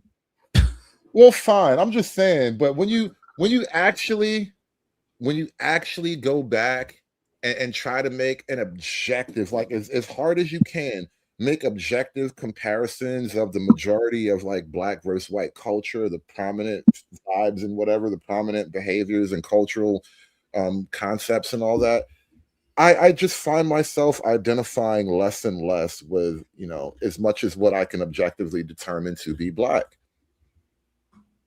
It's unfortunate, perhaps, but like I said, it's more isolating than unfortunate. It's actually more fortunate, I suppose. Honestly, that's how I feel about white people, though. Now, too, though. I mean, you look at I don't blame you, honestly. Y'all white folk be tripping, and I'm not even talking about like, you know, X Games. I mean like liberal shit. Yeah, that's what I'm talking Well, about. you have two well-defined tribes, though, right? You have majority. I guess you're right about that. I mean, white America is kind of split down the middle. Hey, Uncut Underground, is that a clip? Can you now go back and isolate this part of the show and be like, you see, this nigga hood conservative has finally owned up to his internalized self-hatred? Is that what we just discovered? Am I in fact a self-hating Negro? Is that how that works, bro? I'm being totally upfront with you. You could take that and run with it. I'm just curious. Is that what that means to you? I'm curious. Well, here's the thing. Wait. Here's the interesting thing, right? Here's the interesting thing, right? A lot of black people that move away from like majority black areas, they move into like interracial neighborhoods. They still want to carry the brand black, right? They're still emotionally attached to that. So they want their brand of, hey, I'm a suburban dude, I'm a normal suburban dude, but I got that. That's got to be the label for black. You know, right? And they're like, oh, I'm still a real nigga though. Like, oh, it's like, so you see that a lot, especially in the space, man. You see a lot of like suburban functional dudes, right? They just want to be attached to black. It's like it's still primary in their identity. College educated real niggas. No, it's like, you know what I mean? Like yeah, that brought me back up. I'm serious. Go ahead, Freeman. That is what, because I pontificate on the suburban radical, but you really have this identity crisis in which, you know, a black person wants to identify with black, but all of their habits are not undertaken by most black people, right? So it leaves them in this limbo. And it's like, oh, if you say something, I don't know, like a bad stat, right? They try to reframe a bad stat, or, you know, they're all they're all butthurt over 1350, you know, and it's like, oh, why can't we talk about white people doing this? You know what I mean? It's like they have to have that. They still hold on to that adversarial notion. You know what I mean? I don't get it, Friedman, because you don't ever see me getting mad when people bring up stats about white people being the majority of essayers and pedophiles. Don't get mad. It is what it is. You're not invested in it. That's the same thing that kept trying to hit Pearly things with every time she has the black fatigue conversation. It's like, yeah, well, white people do a lot of essay. And she's like, yeah, I know. It's crazy, right? I know. I mean, what do you want me to do? Argue back and be all in my feelings about it? I mean, the facts are the facts. I got to accept the facts. And now here's the problem, though. Per capita still works with the sexual assault problem. You have no idea what the real sexual assault problem is in Black America. There's a reason why a lot of the police departments say they can't properly measure it because they just can't process all the kits. Like I promise you, the black numbers are retarded. Don't let them fool you. See, here's the thing. The thing for me, I don't care. I'm happy with going by the statistics. I mean, it is what it is. It doesn't affect me, so I don't care. Well, here's the thing. The black numbers are still overrepresented by double. So if you go to like some state agency and look at the map of, you know, look at the SA map, you're gonna find black neighborhoods are lit up like a Christmas tree. Well, I mean, I guess what I'm getting at though is like I found don't care that I was like, oof. I don't care that most of the school shooters are white. It doesn't bother me. It doesn't bother me if you want to throw it in my face. You want to know why? Because it doesn't affect me. My kid wasn't a school shooter. I wasn't a school shooter. So why the fuck does it affect me? Why am I going to get mad about them pointing out a stat that has nothing to do with me? Even the stats, right? The white kids only got that stat when it comes to actual school property. But the neighborhood around the school is a whole other thing. Well, what I'm getting at, Hood, is I think it's a deeper level. To me, the only reason why someone would want to sit and argue a statistic and get emotionally invested in it is because they're part of that statistic. I have a question because they you guys brought up. identify. Oh, Right. sorry. Go ahead. I just have a question because you guys brought up something that it just, it rung something in my head. Have any of you ever heard anyone give a logical explanation to the idea of quote unquote internalized hatred, or you just hate yourself? Has anybody ever just walked that out or have you ever heard a real explanation for where that came from?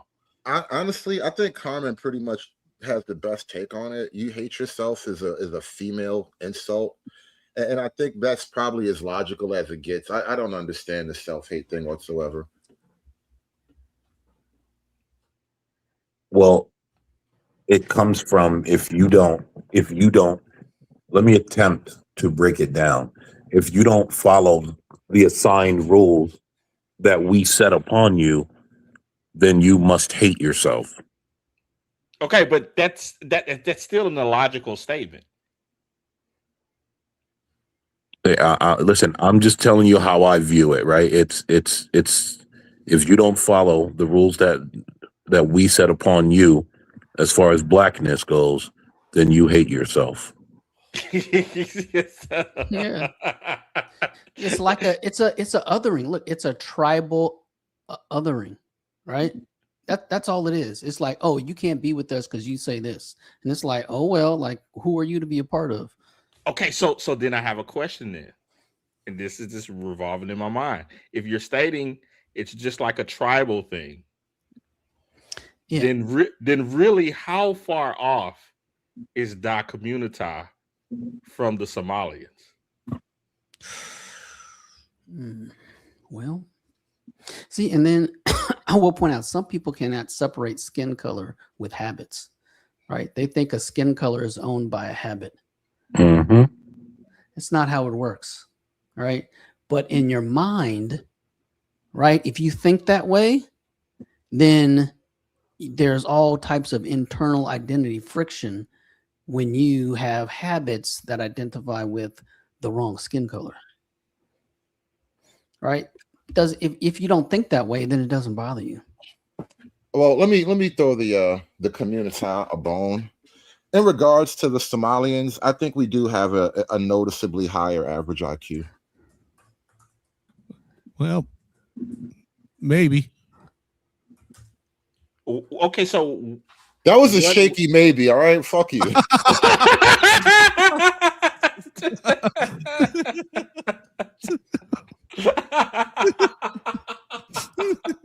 This half-ass support you got from me, all right?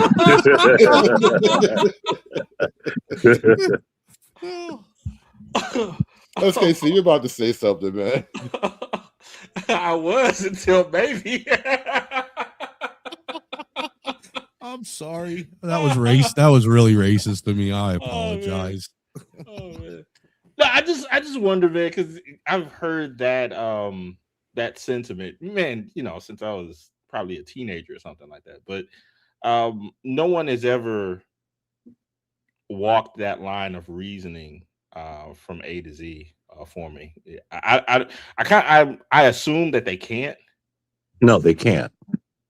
But I just wonder if any of you guys have ever heard someone actually walk that out and explain it. Well, years ago, someone decided to explore or pioneer this amateur field of study called community anthropology. And I think this is the only place that you can actually properly explore such concepts. I don't think even like in your Black Studies department, it's almost the opposite of this type of deep, introspective, analytical shit. Like, and to a degree, I think it's like a doctor type of situation where you can only really examine the community properly from outside of the body. Yeah, it gets really weird and twisted. I guess what they would call logic within Das Community, because I'm just thinking it out. I'm trying to look at it as almost like an equation, but you treat non-conformity as self-hatred while not conforming to the larger society in which you belong to. And, you know, while calling yourself an American, a Black American. but if you don't conform to American culture, isn't that almost like a self-hating American? Which is but there's no such thing as Black culture. It's American culture. Well, remember, Black, as we kind of were talking about, it seems to be just an anti-white. Like whatever white is, Black likes to project itself as some type of opposite or rejection of that, which is why there's such a weird reflexive rejection of white culture, because they see, of American culture, because they see it as white, which is why Uncut Underground would see somebody like me as self-hating, because from his point of view, I am internally white. But from my point of view, I'm just an American. I'm Western culture. Like, it's weird. Like I don't think I see myself as a quote nigga anymore. I'm just a dude playing a dude disguised as another dude, bro. I've never understood even the idea of someone authentically Black. I never understood what that meant. Right, live Black, think Black. These phrases, like if you really attempt to explore them, it's hard to come away feeling good about the subject matter. Like this is really, really kind of it's heavily sad, bro. It's very depressing when you really think about it too much. This is why I had to kind of start the whole day out with this whole day was like one show broken up into two, but it all does fit together, because when you try to talk about like the whole Black identity movement, like why do Black people need an identity movement to begin with? Because they're not Americans. And we were before. Not in their hearts, they're not Americans. Yeah. All men must choose, right? Right. That's why you see such a profound difference in at the inflection point of Marxism and civil rights movement. Some Black families stayed exactly the same, and like the rest, like fell off a cliff. You said what I was gonna say just now, Friedman. At their heart of hearts, they're not American. The only time they identify as American is when they're begging the government for something. Right. Which is the FBA movement, which is why I like it on the surface, but I am not with these niggas. If you notice, right, they fight to be anything but American. They're Indians, they're African Americans, they're this, they're that. Right. Anything but American to these people until they're begging for something. And now then they're the Native Americans, though. They're the natives now too, though. You got right. But we are the indigenous. But that's the point, right? But that's the point, right? They can't just be. Get out of here, Kid the indigenous. But they can't just be American. The real word, I might get everybody banned off of YouTube. Hey, I'm gonna tell you what. The My pretendian has been the greatest thing to happen in the last 3 years. I'm just saying, it's been the greatest thing to happen for me, and to watch it happen. No, okay. So, Ty, he says people have meltdowns when Black people say they contributed to American as Americans. Nobody has meltdowns. They just want to see the proof. What people? What people and what contributions? That's what I need to know. No, it's too general. It's too general. What people and what contributions? When you see those photos of the 20s of like, the Brooklyn Bridge or the New York skyline being built, very few Black people there. And to be fair, they got locked out. It was a lot of Irish and whatnot doing that type of work, but like they got locked out. So Black folk were in America, and Black folk by and large did a lot of building and labor and working, but like Black folk act as if they sort of built America singularly. Yes. And that's why the argument is offensive the way Black people put it out. He didn't say that though. Read it. People have meltdowns when Black people say they contributed to America as Americans. He didn't say Black people built America. That's somebody else's argument. I know what he's saying. No. Here's the thing, though, right? I think people use it the way I said it. Good American man. Yeah. Yes. You rarely hear Black people saying it was us and and Asians and whites building America. It's always we built America. We built the White House. We until Well, that's hold why on. people Hold start on. to He that. used the armed forces as his answer to the question in the chat. And my question is if you're using that as how you build America, then why don't you accept the colonizer title like the white person? Because that means that's you're what I said. colonizers too. That's what I said. I did a whole bit about that with the Buffalo Soldiers. We colonizers, nigga. Tell them them Redskins about us. They know. Like, how do we not become colonizers? But again, you niggas don't want to be Americans. There it goes. Oh, dude, that's the thing. The armed forces, most of the community hates the armed forces. Right. And Remember the whole thing? you are in the wrong group to talk about black people not promoting the armed forces or respecting it or saying that black people did not help America in all these wars. This right. is We're not that gonna is not this. Right. Black people helped white men colonize America. Let's keep it a buck. You guys have been fighting in every fucking war we were in. But look, if you watch Lawrence Fishburne and Boys in the Hood, what'd he tell his son? The white man's army ain't no place for a black man. They've been saying that shit ever since fucking Vietnam. That's exactly. a fact. And and that is damn, I'm glad you said that. That is part of the bizarro inversion of just black as a concept, man. The Marxists effed us over.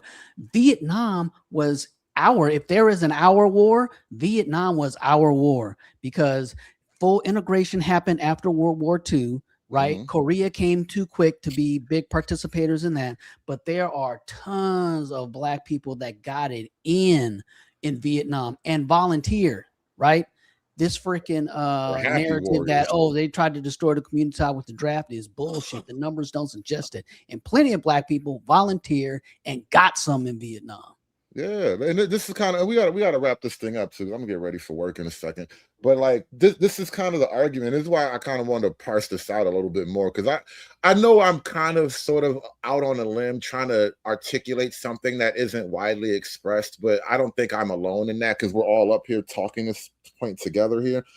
I do think black folk have kind of been gaslit about our quote place in this country, and we've kind of taken this weird oppositional posture that is in the long run it's a suicidal posture. Like what person really can't afford to hate the house he was born in? But don't you think at this point at this stage in the game you're kind of gaslighting yourself now? Well, yeah, black folk, yeah, the whole thing is self-perpetuating at this point. Yeah, I think like American man was stating earlier, and what you were stating earlier, that the issue is not about any contributions. It's always the overplaying of all of that and making it seem way more than what it was, even though the contributions as they were good. You don't have to overstate them. But when you come across certain people that want to play the whole race game, they're the ones that actually mess up the narrative. Dirty Folks is the first person I can really think of to articulate this idea that black folks seem as if they're unhappy being number two, but being number two in the number one country since fucking Atlantis, it's a pretty good spot. Like, you gotta admit, number two is actually all right, bro. I don't know why people act as if number two in Atlantis is somehow an L. Nah, okay. Now this is the part, Ty, that I would definitely disagree with you, man. I definitely disagree with you. I would say if I was to go over to like one of your shows or something and have a one-on-one with you, the majority of the people in the chat would be on the whole black people created all of this stuff, and the black people are the greatest thing that has ever happened to America type of stuff. Don't think we forgot. Come on now. Don't think we forgot. Listen, the church remembers, Uncut. You niggas said the white folk was gonna be crashing out for Christmas. Don't think the church forgot. Sure did. I'm waiting on my Christmas Caucasian crash out, nigga. Don't think the church forgot. And that was your team. Just because you was trying to be the voice of reason, the rest of the niggas was plotting. They said the white man's gonna get us on New Year's Eve. Well, hold on. It's like out of the two groups, if you were to say like Ty and here at Hood Conservatives, the majority of people that that are in your chat, Ty, are gonna lean more around like keep it 100 style. Well, They're gonna be on the whole pro-blackity, more of the pro-blackity side of things. Severely. Yeah. Weren't we supposed to be back on plantations by now? I'm telling you, bro. They say Trump. They say that look, black elected officials are telling us that ICE reminds them of slave patrols. Like this is an official government narrative at this point. Yes. But I have a question, right? Do black people really want the responsibility of being number one? No. I don't want them to have it either. That's a whole other thing. Majority white America, y'all. Have more white babies. That's what we're gonna end this show on that note right there. Shout out to Ms. Cantrell with the 199. She says, great ending to the panel. Panel, give yourselves a pat on the back. This was a great one. We did a great job. Thank you so much for helping me flesh the idea out today. Miss Cantrell has a really pretty smile too. She does, doesn't she? Miss Cantrell is lovely. Shout out to Miss Cantrell. We are gonna wrap this one up. White people, remember, have more white babies, all right? Don't let these niggas think they ran this shit by themselves. That's the last thing you want, I promise. That is the last thing you need. More white babies. They need to get their women under control. Period. That's what's killing America. Honestly, if you really want to say it, right? White men got to get their women under control. Period. And people white like women, people like Mike Mills aren't helping. I got my white women under control. I'm not responsible for all the other ones. White women, you hear that? They're coming for you. You're next. Fuck you. War. Make it stop. Make the hurt stop, please. Like, we're the whites. Nobody ever cares if bad things happen to us anymore. Aspiring to be patriarchs like what white men have, that isn't freedom. That isn't going to help anybody. It's certainly not going to help black people. And I want to understand white rage, and I'm white. Good afternoon, boys and girls. Shut the fuck up. Hey, not nice. No, thank you. No, thank you. You need to leave? No, bitch. Okay. Oh. None of these niggas have motion except for me. There has to be one real nigga left in America, in this damn country.